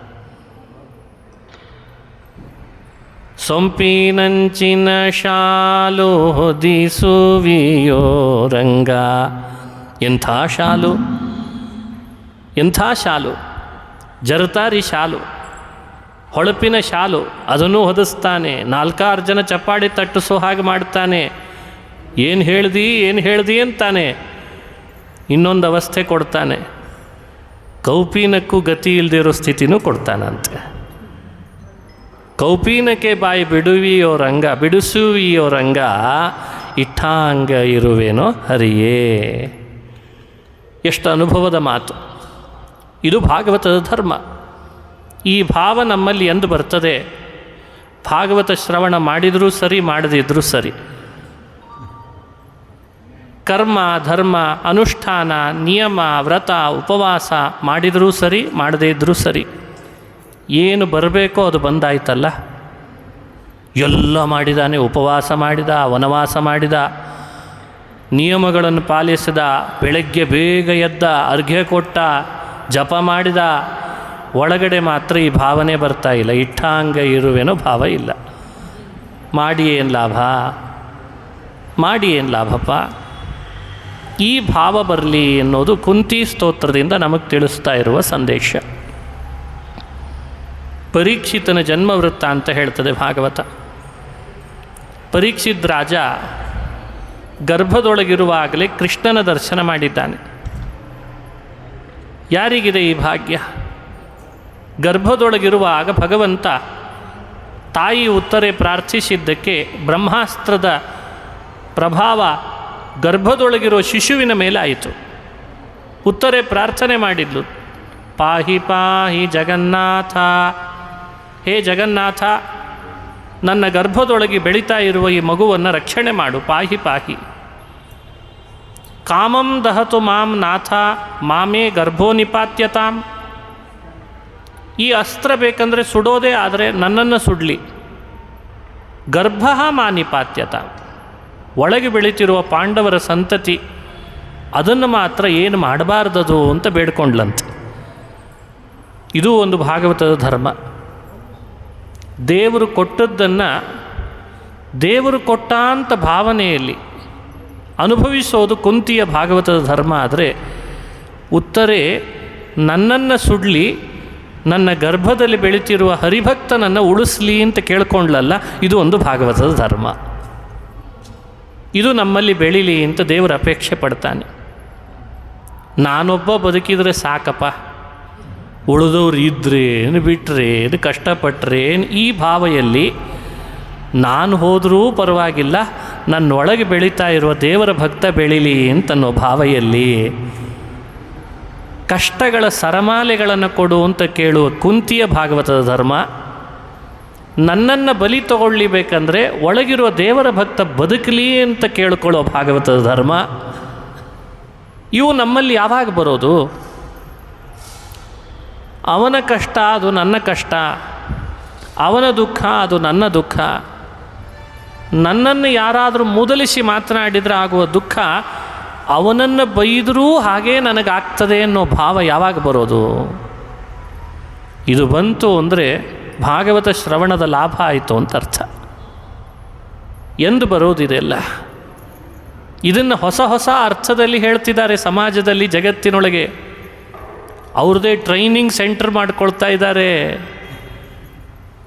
ಜೀವನ ಯೋಗ ಅಂತ ಹೆಸರಿಡ್ತಾರೆ. ಅದಕ್ಕೆ ಸಮಾಜ ಮಾರು ಹೋಗ್ತದೆ. ಇದು ಭಾಗವತದ ಧರ್ಮ ಅಲ್ಲೇನಪ್ಪ? ಇದು ನಮಗೆ ನಮ್ಮ ಸಂಸ್ಕೃತಿಯಲ್ಲಿ ಬೈ ಬರ್ತ್ ಮನುಷ್ಯ ಹುಟ್ಟುವಾಗಲೇ ಸಹಜವಾಗಿ ಇರುವ ಧರ್ಮ. ಇದನ್ನು ಮರೆತು ಉಳಿದೆಲ್ಲ ಅಳವಡಿಸ್ಕೊಂಡ್ರೆ ಏನರ್ಥ? ಮನುಷ್ಯನಿಗೆ ಬೇಕಾಗಿದ್ದೇನು? ಪರದುಃಖ ಸಹಿಷ್ಣುತೆ. ದೇವರು ಪ್ರೀತನಾಗೋದೇ ಆವಾಗ. ಭಗವಂತ ಮಹಿಮೆನೇ ತೋರಿಸಿದ ಅಚಿಂತ್ಯ ಶಕ್ತಿಯಿಂದ. ಯಾಕಂದರೆ ಆ ಉತ್ತರೆಯ ಪ್ರಾರ್ಥನೆ ಅಷ್ಟು ವಿಶಾಲ ದೃಷ್ಟಿಯಲ್ಲಿತ್ತು. ಯಾವಾಗ ನಾವು ವಿಶಾಲ ದೃಷ್ಟಿಯನ್ನು ಬೆಳೆಸ್ಕೊಳ್ತೇವೆ ಹೃದಯದಿಂದ, ದೇವರು ಅಲ್ಲಿ ಒಂದು ಅಚಿಂತ್ಯ ಶಕ್ತಿಯನ್ನು ಮೆರಿತಾನಂತೆ. ತನ್ನ ಅಘಟಿತ ಘಟನಾ ಶಕ್ತಿಯನ್ನು ತೋರಿಸಿಬಿಡ್ತಾನೆ. ಇದು ಪರೀಕ್ಷೆ ಮಾಡಿ ನೋಡ್ಬೋದು. ಭಗವಂತನ ಶಕ್ತಿ ನೋಡಬೇಕೇ, ಒಮ್ಮೆ ವಿಶಾಲ ದೃಷ್ಟಿಯನ್ನು ಮೆರಿ. ಇಬ್ಬರಿಗೆ ಹಾಕ್ತಿರುವ ಆಹಾರ 4 ಜನರಿಗೆ ಹಾಕು. 4 ಜನರಿಗೆ ಹಾಕ್ತಿರೋದನ್ನು ಸ್ವಲ್ಪ ಜಾಸ್ತಿ ಮಾಡಿ 8ಕ್ಕೆ ಮಾಡು. ಅದನ್ನು ಬೆಳೆಸ್ತಾ 1000ಕ್ಕೆ ಮಾಡು. ನಿನಗಾಗ ಒದಗುವ ಕಷ್ಟದ ಹಿಂದೆ ದೇವರ ಅಚಿಂತ್ಯ ಶಕ್ತಿಯನ್ನು ತೋರಿಸದೇ ಇದ್ರೆ ಕೇಳು. ಇದೇ ರಹಸ್ಯ. ಶನ್ನೋ ಅಸ್ತು ದ್ವಿಪದೇ ಶಂಚತುಷ್ಪದೇ ದ್ವಿಪದೇ ಶಮಸ್ತು. 2 ಕಾಲಿನ ಪ್ರಾಣಿಯವರಿಗೆ ಸುಖವಾಗಲಿ ಸ್ವಾಮಿ, ಅವುಗಳನ್ನೂ ಸುಖವಾಗಿರು. ಅಂದರೆ ಯಾರು 2 ಕಾಲಿನ ಪ್ರಾಣಿ? ಅಂದರೆ ಮನುಷ್ಯ. ಮುಂದುವರಿತು ಭಾವ. ಶಂಚತುಷ್ಪದೇ, ಅಪ್ಗ್ರೇಡ್ ಆಯಿತು. ಬರೀ 2 ಕಾಲು ಬೇಡಪ್ಪ ಸ್ವಾಮಿ, 4 ಕಾಲಿನ ಪ್ರಾಣಿಯವ್ರನ್ನೂ ಸುಖವಾಗಿಡು ಅಂತ. ಈ ಅಪ್ಗ್ರೇಡ್ ಮಾಡ್ಕೊಳ್ಳೋದು ಏನಿದೆ, ಇದು ಬಹಳ ಮುಖ್ಯ ನಮ್ಮಲ್ಲಿ. ಉತ್ತರೆ ಅದನ್ನು ಪ್ರಾರ್ಥಿಸಿದ್ಲು. ಇನ್ನೂ ಭೂಮಿಗೆ ಬಾರದ, ಕಣ್ಣೇ ತೆರೆಯದ, ಒಳಗೆಲ್ಲೋ ತಾನು ಹೊತ್ತ ಮಗುವಿನ ಬಗ್ಗೆ, ಅದು ಪಾಂಡವರ ಸಂತತಿ ಅನ್ನೋ ಭಾವದಿಂದ, ಹುಟ್ತಾನೆ ಹರಿಭಕ್ತ ಅನ್ನೋ ನಿಶ್ಚಲವಾದ ಭಾವದಿಂದ ಅವನು ಬದುಕಲಿ, ನಾನು ಬೇಕಂದ್ರೆ ಹೋಗಲಿ ಅಂತ ಕೇಳಿದ್ಲಲ್ಲ. ಭಗವಂತನ ಕರಳು ಕಿವುಚಿದಾಗ ಆಯ್ತಂತೆ. ಅರೇ ಎಂಥ ತಾಯಿಯವಳು ಅಂತ. ತನ್ನ ಬದುಕನ್ನೂ ಪಣ ಇಟ್ಟು ಒಳಗೆ ಬೆಳೀತಿರುವ ನನ್ನ ಭಕ್ತನ ಬದುಕನ್ನು ಬಯಸ್ತಾಳಲ್ಲ, ಹಾಗಾದರೆ ನಿಮ್ಮಿಬ್ಬರನ್ನೂ ಬದುಕಿಸ್ತೇನೆ ಎನ್ನಂತೆ ಭಗವಂತ. ಬ್ರಹ್ಮಾಸ್ತ್ರ ತಾನೇ, ಎಂದೂ ನಿರರ್ಥವಲ್ಲದ ಬ್ರಹ್ಮಾಸ್ತ್ರವನ್ನು ವ್ಯರ್ಥಗೊಳಿಸ್ತೇನೆ, ಆದರೆ ಈ ಇಬ್ಬರು ನನ್ನ ಭಕ್ತರನ್ನು ಬದುಕಿಸ್ತೇನೆ ಅಂತ ಭಗವಂತ ತೋರಿಸಿದ. ನಮೇ ಭಕ್ತ ಪ್ರಣಶ್ಯತಿ, ಇದು ಭಗವದ್ಗೀತೆಯ ಮಾತಿನ ಅಂತರಾರ್ಥ. ಭಕ್ತ ಎಂದೂ ಅಂಚಿಗೆ ಹೋಗಲಾರ. ಅಂಚಿಗೆ ಹೋಗಿದ್ದಾನೆ ಅಂದರೆ ನಾನು ನಾಶ ಮಾಡಲಿಕ್ಕೆ ಬಿಡಲ್ಲ ಅನ್ನಂತೆ ಭಗವಂತ. ಬ್ರಹ್ಮಾಸ್ತ್ರ ಅಮೋಘ. ಬ್ರಹ್ಮಾಸ್ತ್ರ ಯಾವ ರೀತಿಯಿಂದಲೂ ಇನ್ನೊಂದು ಅಸ್ತ್ರದಿಂದ ಎಂದೂ ಮಣಿಯದ ಅಸ್ತ್ರ. ಇದು ಬ್ರಹ್ಮಾಸ್ತ್ರದ ಮಹಿಮೆ ಕೇಳಿದವರಿಗೆ ಗೊತ್ತಿರ್ತದೆ ಮಹಾಭಾರತ ನೋಡಿದಾಗ. ಹೀಗೆ ಪ್ರಸಿದ್ಧಿ ಇರಬಹುದು ಬ್ರಹ್ಮಾಸ್ತ್ರದ ಬಗ್ಗೆ. ಮಹಾಭಾರತ ನಿಮಗೆ ಹಾಗೆ ತಿಳುವಳಿಕೆ ಕೊಟ್ಟಿರಬಹುದು. ಆದರೆ ನನ್ನ ಕರುಣೆ, ನನ್ನ ಇಚ್ಛೆ, ನಾನು ಮಾಡುವ ಸಂಕಲ್ಪ, ಅದಕ್ಕೆ ವಿರುದ್ಧವಾಗಿ ಯಾವ ಅಸ್ತ್ರ ಇದ್ದರೆ ಏನು ವ್ಯರ್ಥ ಮಾಡಬಲ್ಲೆ. ಇದು ಭಾರತಾರ್ಥ ವಿನಿರ್ಣಯ ಅಂತಾರೆ. ಮಹಾಭಾರತವನ್ನು ನೋಡಿ ವ್ಯಪನ್ಗಳನ್ನು ಬಹಳ ತಲೆ ಕೆಡಿಸ್ಕೊಳ್ಬೇಡ್ರಿ, ಆ ವ್ಯಪನ್ನೂ ವ್ಯರ್ಥ ಮಾಡೋ ಶಕ್ತಿ ನನ್ನ ಹತ್ರ ಇದೆ ಅಂತ ಜಗತ್ತಿಗೆ ತೋರಿಸಿದ್ನಂತೆ. ಇದು ನಮಗೆ ಹೇಳಿಕೊಡುವ ಶಕ್ತಿ, ಅಚಿಂತ್ಯ ಶಕ್ತಿ.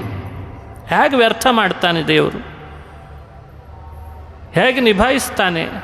ಬೆಳೀತಿರೋದು ಮಗು ಗರ್ಭದೊಳಗೆ, ಅಸ್ತ್ರ ಬಂದು ಪ್ರಹಾರ ಮಾಡ್ತಾ ಇದೆ. ಉತ್ತರೇ ಕೇಳ್ತಾಳೆ, ಗರ್ಭದಲ್ಲಿರೋ ಮಗುನ ಬದುಕಿಸು ಕೃಷ್ಣ ಅಂತಾಳೆ. ಔಷಧೋಪಚಾರ ಮಾಡಲಿಲ್ಲ, ಮಂತ್ರವನ್ನು ಹಾಕಲಿಲ್ಲ, ತನ್ನ ಶಸ್ತ್ರ ಅಸ್ತ್ರಗಳನ್ನು ಹಿಡಿದು ಸುತ್ತಲೂ ಯಾವುದೋ ಒಂದು ಶರಪಂಜರವನ್ನು ನಿರ್ಮಾಣ ಮಾಡಲಿಲ್ಲ. ಅರೇ ನನ್ನ ಭಕ್ತ ಅವನು ಒಂದ, ನನ್ನ ಭಕ್ತ, ನಾನಲ್ಲದೆ ಯಾರು ರಕ್ಷಿಸಬೇಕು.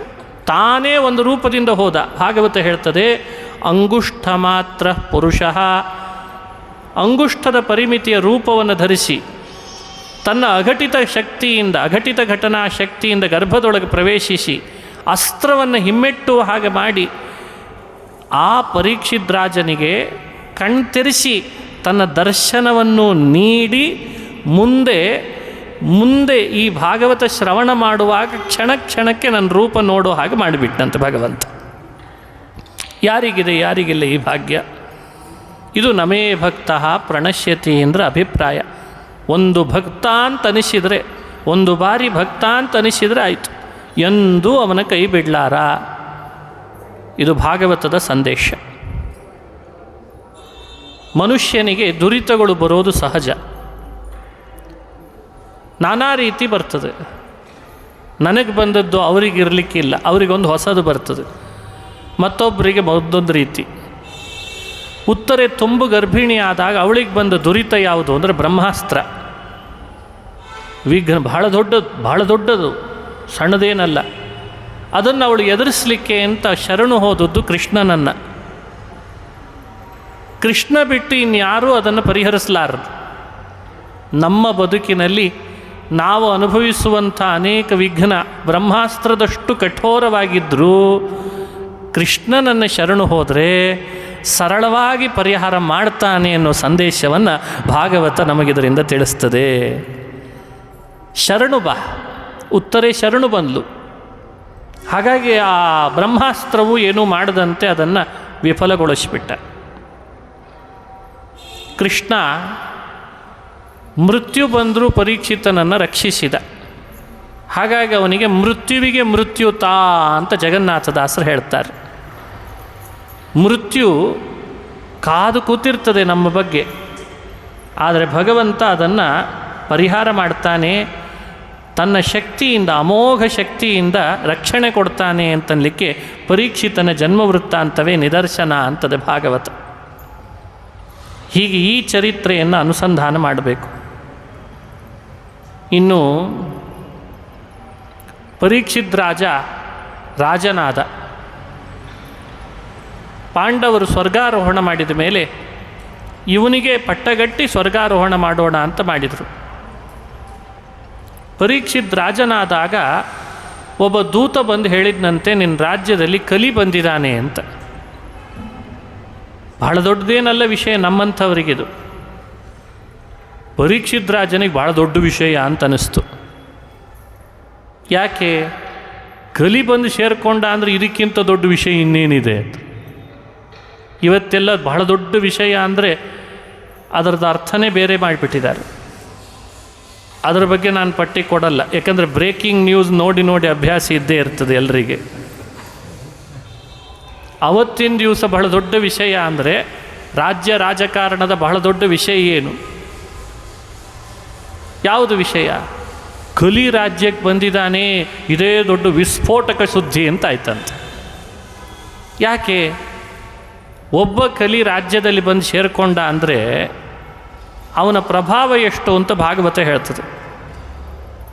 ಲೋಭೋ ನೃತಂ ಚೌರ್ಯಮನಾರ್ಯ ಮೋಹ ಜ್ಯೇಷ್ಠಾ ಚ ಮಾಯಾ ಕಲಹಶ್ಚ ದಂಭ.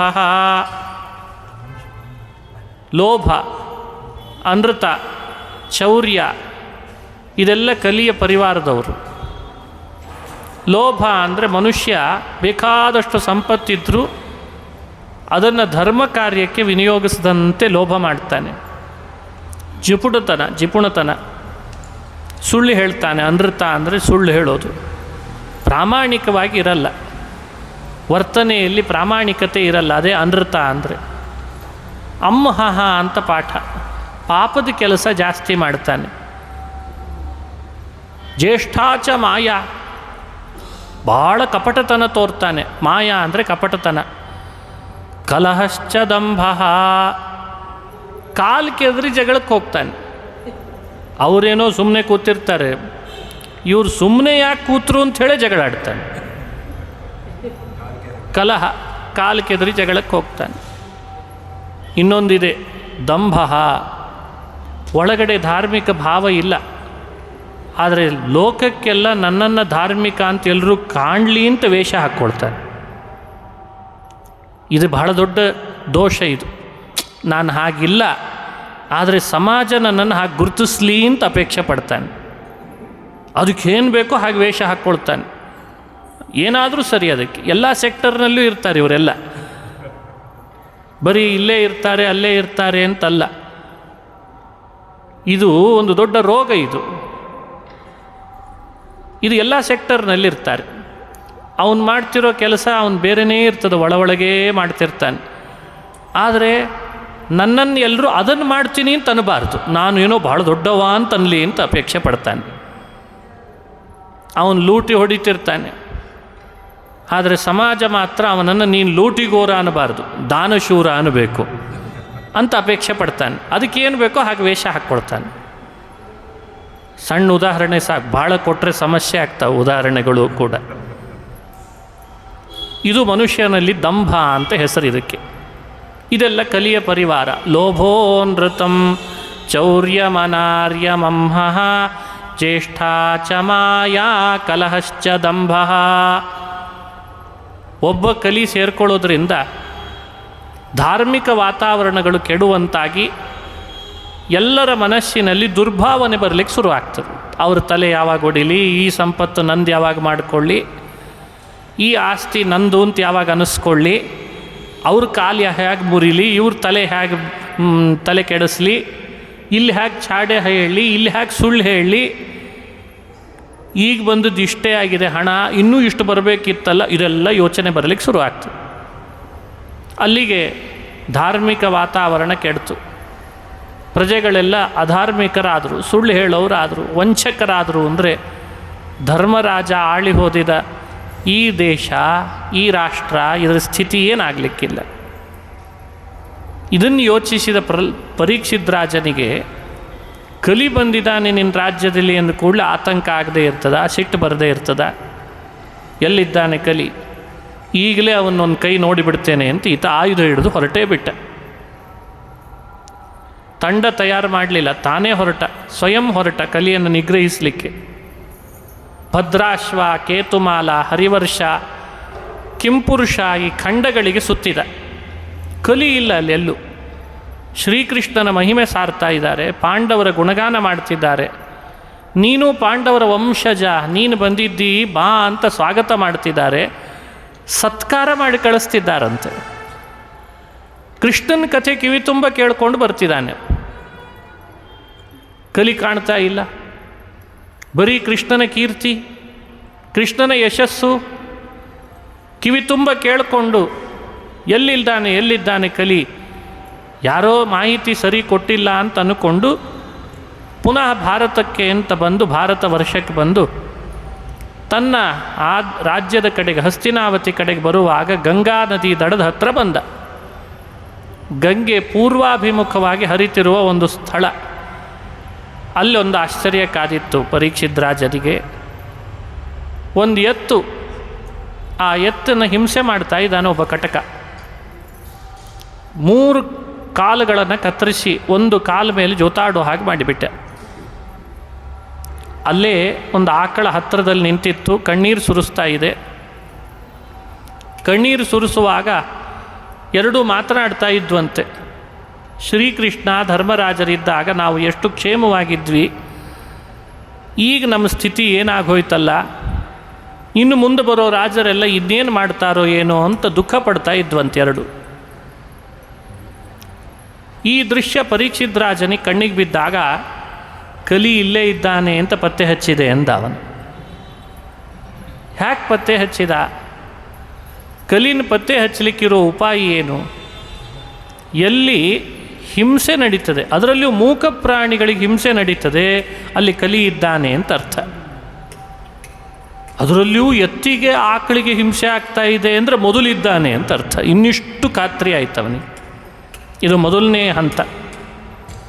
ಹಿಂಸೆ ಕಲಿಯ ಸ್ವಭಾವ, ಕಲಿಯ ಗುಣ, ಅದು ಕಲಿಯ ದೋಷ, ಕಲಿಯಲ್ಲಿರೋದು.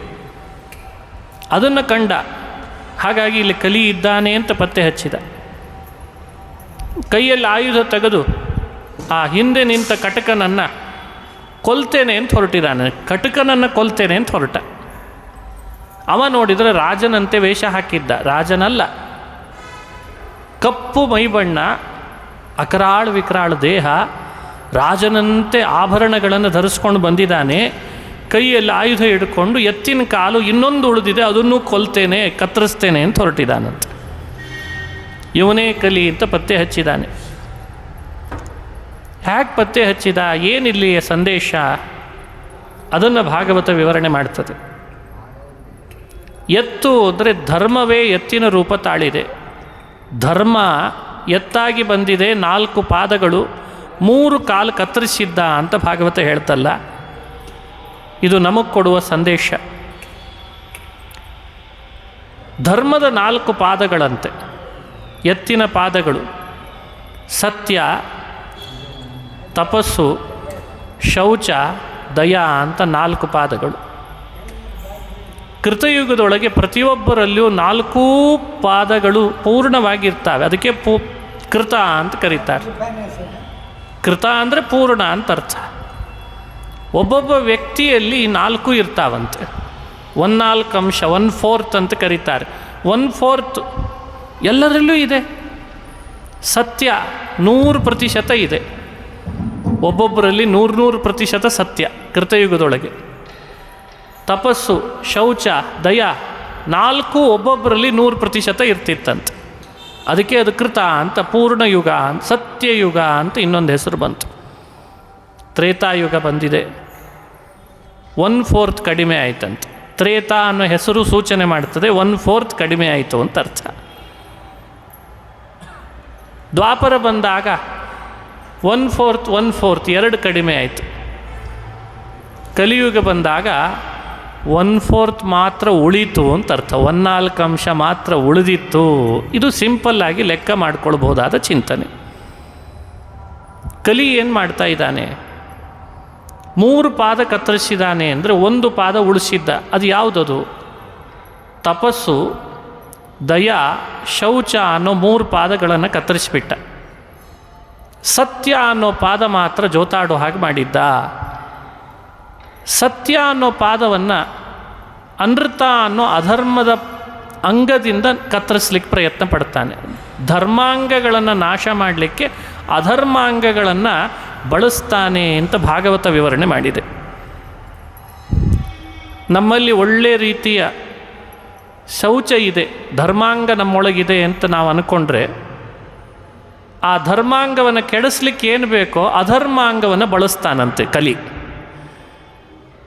ಶೌಚವನ್ನು ಹ್ಯಾಕೆ ಕೆಡಿಸ್ತಾನೆ?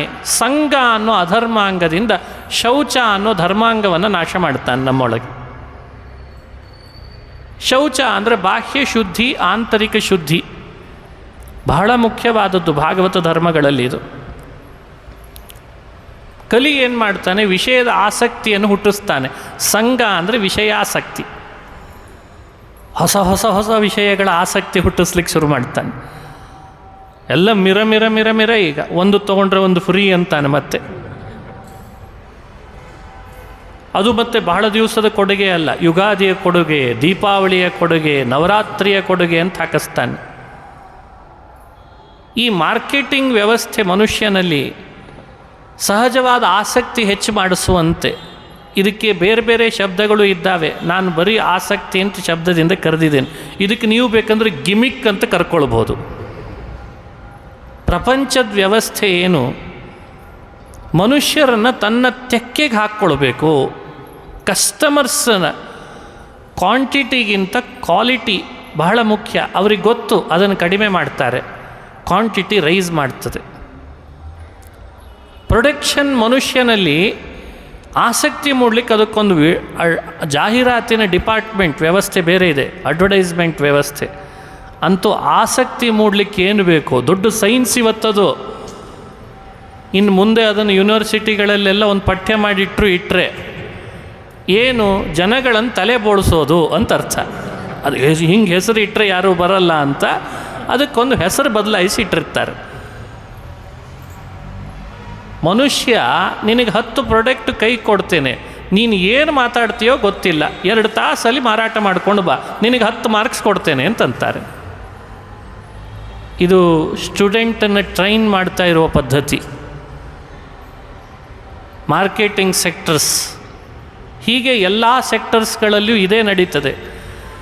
ನೀನು ಸತ್ರೂ ಪರವಾಗಿಲ್ಲ, ನಿನ್ನ ಪ್ರಾಣ ಹೋದರೂ ಪರವಾಗಿಲ್ಲ, ನಿನಗೆ ಸ್ಟ್ರೆಸ್ ಆದರೂ ಪರವಾಗಿಲ್ಲ, ನನಗೆ ಮಾತ್ರ 35 ಗಂಟೆಗಳಲ್ಲಿ ಇಷ್ಟು ನೀನು ಕೆಲಸ ಮಾಡಿಕೊಡಲೇಬೇಕು. ರಕ್ತ ಹೀರ್ತಿದ್ದಾರೆ, ಪ್ರಾಣ ಹೀರ್ತಿದ್ದಾರೆ, ಹಣದ ಅಮೂಲ್ನಲ್ಲಿ ಮನುಷ್ಯರು ಬಿದ್ದಿದ್ದಾರೆ, ಆಸಕ್ತಿಯ ತುದಿಯನ್ನು ತಲುಪಿದ್ದಾರೆ, ಮನುಷ್ಯ ಸಹಜ ಬದುಕನ್ನು ಕಳ್ಕೊಳ್ತಾ ಇದ್ದಾನೆ, ಎಲ್ಲ ವಿಸಹಜ ಆಗ್ತಿದೆ, ಅಸಹಜ ಆಗ್ತಾ ಇದೆ. ಇದು ಸಂಘ ಅಂತ ಹೆಸರು ಇದಕ್ಕೆ, ಸಂಘ. ಇದು ಅಧರ್ಮಾಂಗ. ಈ ಅಧರ್ಮಾಂಗದ ಪ್ರಭಾವದಿಂದ ಮನುಷ್ಯನಲ್ಲಿ ಸಹಜವಾಗಿದ್ದ ಶೌಚ ಅನ್ನುವಂಥ ಧರ್ಮಾಂಗವನ್ನು ನಾಶ ಮಾಡಿಬಿಟ್ಟ. ಇವತ್ತು ಮನುಷ್ಯರಲ್ಲಿ ಶೌಚ ನಾಶ ಆಗಲಿಕ್ಕೆ ಇದೇ ಕಾರಣ. ಸಂಘ, ವಿಷಯದ ಸಂಘ, ಧನ ಸಂಘ, ಇನ್ನಿತರ ಸಂಘ ಅಂತ ಹೆಸರಿನಿಂದ ಕರೀತಾರೆ. ಮದ ಅಧರ್ಮಾಂಗ. ಒಳ್ಳೆಯ ಧಾರ್ಮಿಕ ತಪಸ್ವಿ, ಒಳ್ಳೆಯ ರೀತಿಯಿಂದ ತಪಸ್ಸು ಮಾಡ್ತಾ ಪಾರಾಯಣ ಮಾಡ್ತಾ ಇರ್ತೇವೆ. ಒಳ್ಳೆಯ ತಪಸ್ಸು ಮಾಡೋರಲ್ಲಿ ಕಲಿ ಏನು ಮಾಡ್ತಾನೆ? ಮದ ಹುಟ್ಟಿಸ್ತಾನೆ. ಆ ಮದ ಹೇಗೆ ಹುಟ್ಟಿಸ್ತಾನೆ ಅಂದರೆ, ಭಾಳ ಮಾಡಿದ್ದೇವೆ ವಯಸ್ಸಿದ್ದಾಗ ನಾವೆಲ್ಲ ತಪಸ್ಸು. ಈಗ ಸ್ವಲ್ಪ ವಯಸ್ಸಾಯ್ತಲ್ಲ, ಕೈಕಾಲೆಲ್ಲ ಹಿಡಿದಿದೆ ಅಷ್ಟೇ. ಮೊದಲು ಏನು ಕೇಳ್ತೀರಿ? ಬೆಳಗ್ಗೆ ಭಾಗವತ, ಸಾಯಂಕಾಲ ಭಾಗವತ,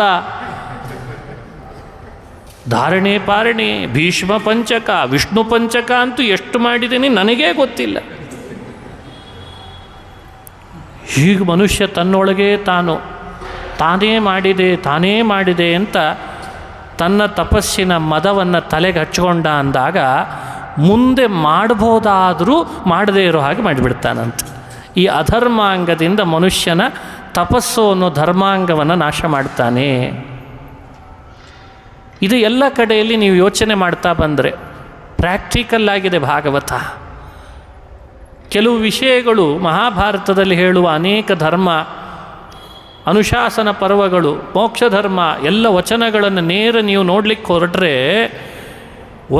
ತಲೆಗೆ ಹೋಗಲ್ಲ. ಇಷ್ಟು ಕಾಂಪ್ಲಿಕೇಟೆಡ್ ಆ ಧರ್ಮ ಅನ್ನಿಸ್ತದೆ. ನಾವು ಭಾಳ ಸುಲಭ ಅಂದ್ಕೊಂಡಿದ್ವಿ. ಹೀಗೆ ಮಹಾಭಾರತ ನೋಡಿದಾಗ ಕೆಲವರಿಗೆ ಅನ್ನಿಸ್ತದೆ. ಅದನ್ನು ಯೋಚಿಸಿದರು ವೇದವ್ಯಾಸರು. ನಾನೇ ಕೊಟ್ಟ ಮಹಾಭಾರತ ಓದೋರಿಗೆಲ್ಲ ಕಾಂಪ್ಲಿಕೇಟ್ ಆದರೆ ನನ್ನ ಬಳಿಗೆ ಬರೋದು ಹೆಂಗೆ ಅಂತ ಯೋಚಿಸಿ ಅತಿ ಸರಳ ಸುಂದರವಾದ ಭಾಷೆಯಲ್ಲಿ ಎಲ್ಲರ ಮನ ಮುಟ್ಟುವಂತೆ ಧರ್ಮ ಏನು, ಅಧರ್ಮ ಯಾವುದು, ಧರ್ಮವನ್ನು ಅಧರ್ಮ, ಅಧರ್ಮವನ್ನು ಧರ್ಮ ಮಾಡುವ ಯುದ್ಧ ಏನು, ಇದ್ರ ಹಿಂದಿರುವ ಪ್ರೇರೇಪಕ ದುಷ್ಟ ಶಕ್ತಿ ಯಾರು, ಯಾವುದನ್ನು ಉತ್ಸಾಹದಿಂದ ಬೆಳೆಸಬೇಕು, ಯಾವುದನ್ನು ಕಡೆಗಣಿಸಬೇಕು, ಇದನ್ನೆಲ್ಲ ಸಾರವತ್ತಾಗಿ ಹೇಳಲಿಕ್ಕೆ ಬಂದ ಗ್ರಂಥವೇ ಶ್ರೀಮದ್ ಭಾಗವತ. ಅತಿ ಸರಳ ಸುಂದರವಾದ ಗ್ರಂಥ. ಯಾರು ಅಧರ್ಮಾಂಗಕ್ಕೆ ಪುಷ್ಟಿ ಕೊಡಬೇಡಿ, ಅತಿ ಹೆಚ್ಚು ಸಂಘಕ್ಕೆ ಒಳಗಾಗಬೇಡ್ರಿ, ಮದ ಬರೆಸ್ಕೊಳ್ಬೇಡಿ, ಮನುಷ್ಯ ಮದ ಬರೆಸ್ಕೊಳ್ಬೇಡ್ರಿ, ಅನೃತ ಅನ್ನೋ ಅಧರ್ಮಾಂಗವನ್ನು ಬೆಳೆಸ್ಕೊಳ್ಬೇಡಿ, ಅದಕ್ಕೆ ಪ್ರೋತ್ಸಾಹ ಕೊಡಬೇಡಿ, ಅವುಗಳ ಶಕ್ತಿ ಹ್ರಾಸ ಮಾಡಿ. ಹಾಗಾದರೆ ಇವುಗಳ ಶಕ್ತಿ ಜಾಸ್ತಿ ಮಾಡಿಕೊಳ್ಬೇಕು. ಸತ್ಯ, ತಪಸ್ಸು, ಶೌಚ, ದಯ ಇವುಗಳ ಶಕ್ತಿ ಹೆಚ್ಚಾದರೆ ಆ ಎಲ್ಲ ಅಧರ್ಮಾಂಗಗಳ ಶಕ್ತಿ ಕುಂಠಿತ ಆಗ್ತದೆ. ಅವುಗಳ ಶಕ್ತಿ ಹ್ರಾಸ ಆದರೆ ನೀವು ಯಾರೂ ಕಲಿಯ ಬಾಧೆಗೆ ಒಳಗಾಗಲಿಕ್ಕೆ ಅವಕಾಶ ಇಲ್ಲ. ಈ ಸಂದೇಶವನ್ನು ಕೊಡಲಿಕ್ಕೆ ಬಂದ ಘಟನೆ ಅದು ಕಲಿ ನಿಗ್ರಹದ ಘಟನೆ ಅಂತ ಅನುಸಂಧಾನ ಮಾಡಬೇಕು. ಇದು ಮನುಷ್ಯ ತನ್ನನ್ನು, ತನ್ನ ಆ್ಯಟಿಟ್ಯೂಡನ್ನು ಬದಲಾಯಿಸಿಕೊಳ್ಬಹುದಾದ ಸಂಗತಿ. ಯಾರಿಗೂ ಬರದೇ ಇರುವ ವಿಷಯವನ್ನು ಹೇಳಲಿಲ್ಲ ಭಾಗವತ. ಏನು ಚಂದ್ರನ ತಲೆ ಮೇಲೆ ಇಟ್ಕೊ ಅಂತ ಹೇಳ್ತಾ, ಅಥವಾ ಸೂರ್ಯನ ಸುತ್ತು ಹೋಗಿ ಆಕಾಶದಲ್ಲಿ ಪ್ರದಕ್ಷಿಣೆ ಹಾಕು ಅಂತ ಹೇಳ್ತಾ, ಯಾವುದನ್ನು ಮಾಡಬಹುದೋ ಅದನ್ನೇ ಧರ್ಮವಾಗಿ ಬೋಧಿಸುವ ಗ್ರಂಥ ಶ್ರೀಮದ್ ಭಾಗವತ. ಶ್ರೀ ಸಾಮಾನ್ಯರನ್ನು ಉದ್ದೇಶಿಸಿ ಹೇಳುವ ಗ್ರಂಥ. ಯಾವುದು ಅಶಕ್ಯವೋ ಅದನ್ನು ಧರ್ಮ ಅಂತ ಬೋಧಿಸೋದೇ ಇಲ್ಲ ಭಾಗವತ. ಮೀಮಾಂಸಕರ ದರ್ಶನ ಹೇಳ್ತದೆ, ನಾಶಕ್ಕೆ ಧರ್ಮಚೋದನ. ಮೀಮಾಂಸಕರು ಹೇಳ್ತಾರೆ, ಇದು ಇವನಿಂದ ಅಸಾಧ್ಯ ಅಂದರೆ ಅದನ್ನು ಮಾಡು ಅಂತ ಹೇಳಲೇಬಾರ್ದಂತೆ, ಅದು ಧರ್ಮವೇ ಅಲ್ಲ. ಇದು ಇವನಿಂದ ಅಸಾಧ್ಯ ಅಂತಂದಾಗ ಅದು ಯಾಕೆ ಮಾಡು ಅಂತಾನೆ. ಚಂದ್ರನನ್ನು ತಂದಿಡೋದು ಅಸಾಧ್ಯ ಅಂತ ಗೊತ್ತಿದ್ದದ್ದಕ್ಕೆ ತಾನೇ ಮನೆಯಲ್ಲಿ ಎಲ್ಲರೂ ಚಂದ್ರನ ಇಟ್ಕೊಂಡು ಬೆಳಕು ಮಾಡಿಕೊಡ್ರಿ ಅಂತ ಹೇಳಲಿಲ್ಲ. ಯಾವುದು ಅಸಾಧ್ಯವೋ ಅದು ಧರ್ಮವಲ್ಲ, ಯಾವುದು ಸಾಧ್ಯವೋ ಅದೇ ಧರ್ಮ. ಅದು ಕಾಲ ಇದೆ, ಅದರ ಹಿಂದೆ ದೇಶವೂ ಇದೆ. ಹಾಗಾಗಿ ಧರ್ಮದ ಹೆಸರಿನಲ್ಲಿ ಜಗತ್ತಿನೊಳಗೆ ಭ್ರಮೆಯನ್ನು ಮನುಷ್ಯ ಪ್ರಸಾರ ಮಾಡಬಾರ್ದು. ಧರ್ಮ ಹೇಳ್ತೇನೆ ಅಂತ ಮನುಷ್ಯರಿಗೆ ಜುಗುಪ್ಸೆ ಬರುವ ಹಾಗೂ ಮಾಡಬಾರ್ದು. ಅದನ್ನು ಭಾಗವತ ಹೇಳ್ತದೆ, ಜುಗುಪ್ಸಿತಂ ಧರ್ಮಕೃತೆ ಅನುಶಾಸನಂ. ಧರ್ಮಕೃತೆ ಅನುಶಾಸನಂ ಜುಗುಪ್ಸಿತಂ ಅಂತ ಬೈತಾರೆ. ಹಾಗಾಗಿ ಮನುಷ್ಯ ಧರ್ಮ ಹೇಳುವ ಜವಾಬ್ದಾರಿ ಹೊತ್ತವ ಮತ್ತಷ್ಟು ಅವನಿಗೆ ಆ ಬಗ್ಗೆ ಶ್ರದ್ಧೆ ಮೂಡಬೇಕು. ಈಗೀಗ ಹೇಳುವಾಗ ಮನುಷ್ಯ ಅದನ್ನು ಕಲಿಯುವ ಹಾಗೆ ಮಾಡ್ತದೆ ಭಾಗವತ. ಎಲ್ಲ ಕಾಲದ ಸತ್ಯ ಅದು. ಅಪ್ಪ ಅಮ್ಮನ ಸೇವೆ ಮಾಡಬೇಕು, ಒಂದು ಸಲ ಹೇಳಿದರೆ ಸಾಕು. 10 ಸಲ ಹೇಳಿದರೆ ನೀನು ಯಾವಾಗ ಮಾಡಿದಿ ಅಂತ ಕೇಳ್ತಾನೆ. ಆಮೇಲೆ ಉಪನ್ಯಾಸ ಮಾಡಲಿಕ್ಕೆ ಬಂದೀಯ, ನಿಮ್ಮ ಅಪ್ಪನ ಸೇವೆ ನೀನು ಯಾವಾಗ ಮಾಡಿದೆಯಪ್ಪ? ಯೋಚಿಸ್ರಿ. ಸಮಾಜದ ಇವತ್ತಿನ ಸ್ತರ, ಅವನು ಬೆಳೆಯುವ ಪರಿಸರ, ಅವನ ಭಾವ, ಅವನಿಗಿರುವ ಪಠ್ಯ ಪುಸ್ತಕಗಳು, ಅವನ ಅಧ್ಯಯನ ಎಲ್ಲ ಯೋಚನೆ ಮಾಡಬೇಕು. ಹಾಗಾಗಿ ಅಪ್ಪ ಅಮ್ಮ ಮಗನಿಗಾಗಲಿ, ಮಗ ಅಪ್ಪ ಅಮ್ಮನಿಗಾಗಲಿ ಯಾವ ಭಾವನೆಯಲ್ಲಿರಬೇಕೋ ಸಹಜವಾಗಿದ್ದೇ ಇರ್ತಾರೆ. ಎಲ್ಲೋ ಒಂದು ಕಡೆ ಸ್ವಲ್ಪ ಹೆಚ್ಚು ಕಡಿಮೆ ಆಗಿರ್ತದೆ. ಅದನ್ನು 10 ಸಲ ತಲೆ ಕುಟ್ಟಬಾರ್ದು. ಬಂತು ನೀ ನರಕಕ್ಕೆ ಹೋಗ್ತಿ, ನೀ ಅಂತ ತಮಸ್ಸಿಗೆ ಹೋಗ್ತಿ, ಅವ ಕೇಳ್ತಾನೆ ನೀ ಹೋಗ್ತಿ ಅಂತಾನೆ. ಆಮೇಲೆ ಮನುಷ್ಯನಿಗೆ ಧರ್ಮ ಹೇಳೋದು ಸುಲಭ, ಮೈಗೆ ಸಿಕ್ಕಿದೆ. ಸಮಾಜಕ್ಕೆ ಉಪದೇಶ ಬಹಳ ಸುಲಭ, ತನ್ಮನೆಯ ಸ್ಥಿತಿಗತಿ ಏನು ಅಂತ ಯೋಚನೆ ಮಾಡಬೇಕಾದ ಜವಾಬ್ದಾರಿ ಇದೆ. ಯಾವಾಗಲೂ ನೀವು ಒಂದಾಗಿರ್ರಿ, ಗಂಡ ಹೆಂಡತಿ ಜಗಳ ಆಡಬೇಡಿ. 1 ಸಲ ಹೇಳು, ಚೆನ್ನಾಗಿರ್ತದೆ. 2ನೇ ಸಲ ಹೇಳ್ದ ಅಂದ್ರೆ ನಿಂದೇನು ಪರಿಸ್ಥಿತಿ ಹೇಳು ಮೊದಲು. ಹಾಗಾಗಿ ಧರ್ಮದ ಹೆಸರಿನಲ್ಲಿ, ಧರ್ಮದ ಉಪದೇಶದ ಹೆಸರಿನಲ್ಲಿ ದೇವರ ಬಗ್ಗೆ ಹೆಚ್ಚು ಸ್ಮರಣೆ ಮಾಡಲಿಕ್ಕೆ ಅವಕಾಶ ಇದ್ದರೂ ಕೂಡ ಈ ಕೆಸರಿನೊಳಗೆ ಮನುಷ್ಯನನ್ನು ಹೆಚ್ಚು ಒಯ್ಯಬಾರ್ದು. ಈ ಸೂಕ್ಷ್ಮತೆಯನ್ನು ಅರಿತು ಇಟ್ಸ್ ಎ ಎಡಿಟೆಡ್ ಇದೇನು ಗೊತ್ತಾ, ವ್ಯಾಸರು ಭಾಗವತವನ್ನು ರಚಿಸುವಾಗ ಎಡಿಟೆಡ್ ವರ್ಷನ್ ಅಂತ ನಮ್ಮಲ್ಲಿ ಹೇಳ್ತಾರೆ, ಫುಲ್ ಎಡಿಟ್ ಮಾಡಿದ್ದಾರೆ. ಯಾಕಂದರೆ ಕಲಿಯುಗದ ಸ್ತರ ಏನು ಅಂತ ಸರ್ವಜ್ಞನಾದ ವೇದವ್ಯಾಸನಿಗೆ ಮೊದಲೇ ಗೊತ್ತಿದೆ. ಹಾಗಾಗಿ ಮಹಾಭಾರತಕ್ಕೂ ಭಾಗವತಕ್ಕೂ ಇರುವ ಬಹಳ ದೊಡ್ಡ ಅಂತರ ಇದನ್ನೂ ಅಂತ ಚಿಂತನೆ ಮಾಡಬೇಕು. ಯಾವುದನ್ನು ಮನುಷ್ಯ ಅತಿಯಾಗಿ ಬುದ್ಧಿಪೂರ್ವಕವಾಗಿ ಇದು ಅಧರ್ಮನೇ, ನಾ ಮಾಡೋವನೇ ಅಂತ ಹಠ ಬಿದ್ದು ಮಾಡೋದಿಲ್ಲ. ಆದರೆ ಆ ಪರಿಸ್ಥಿತಿ, ಆ ಕಾಲ, ಆ ದೇಶ ಅವನನ್ನು ಒತ್ತಡಕ್ಕೆ ಸಿಲುಕಿ ಕೆಲವೊಂದನ್ನು ಮಾಡಿಸ್ತಿರ್ತದೆ. ಆದರೆ ಹರಿಭಕ್ತಿ, ಹರಿಸ್ಮರಣೆ, ಹರಿಕಥಾಶ್ರವಣ, ಅವನು ಸಹಜವಾಗಿ ಧಾರ್ಮಿಕನಿದ್ದಾಗ ಒಂದು ಹಂತದಲ್ಲಿ ಅವನನ್ನು ಮಾರ್ಪಾಡು ಮಾಡೇ ಮಾಡ್ತದೆ. ಇದು ಭಾಗವತವನ್ನು ಹೇಳುವ, ಕೇಳುವ, ಅಧ್ಯಯನ ಮಾಡುವವರಿಗಿರಬೇಕಾದ ಜವಾಬ್ದಾರಿ. ಇದನ್ನೆಲ್ಲ ಆಳವಾಗಿ ಯೋಚಿಸೇನೆ ಧರ್ಮ ಸಾಗರದಷ್ಟಿದ್ದರೂ ಭಾಗವತದಲ್ಲಿ ಕಲಿ ನಿಗ್ರಹದ ಕಥೆಯನ್ನು ಹೇಳಿ ಕೇವಲ ಬಹಳ ಚಿಕ್ಕದಾಗಿ ಚೊಕ್ಕದಾಗಿ ಸಮಾಜವನ್ನು ತಿದ್ದುಬಿಡ್ತಾರೆ ವೇದವ್ಯಾಸರು. ಸತ್ಯದಿಂದಿರು, ಅದು ನಿನಗೇ ಗೊತ್ತಾಗ್ತದೆ, ಮತ್ತೊಬ್ಬರ ಕಡೆ ಹೇಳಿಸ್ಕೊಳ್ಬೇಡ, ಸತ್ಯದಿಂದಿರು, ಅಷ್ಟು ಹೇಳಿದರೆ ಸಾಕು. ಸತ್ಯ, ತಪಸ್ಸನ್ನು ಆಚರಣೆ ಮಾಡು, ನಿನ್ನ ಕೈಲಾದಷ್ಟು ಮಾಡು, ನಿನ್ನ ದೇಶಕ್ಕೆ ಅನುಗುಣ ಮಾಡು, ನಿನ್ನ ಕಾಲಕ್ಕೆ ಅನುಗುಣ ಮಾಡು, ತಪಸ್ಸು ಮಾಡು, ಅದು ಏನು ಅಂತ ನೀನೇ ಅರ್ಥ ಮಾಡ್ಕೊಂಡು ಮಾಡಿಬಿಡು.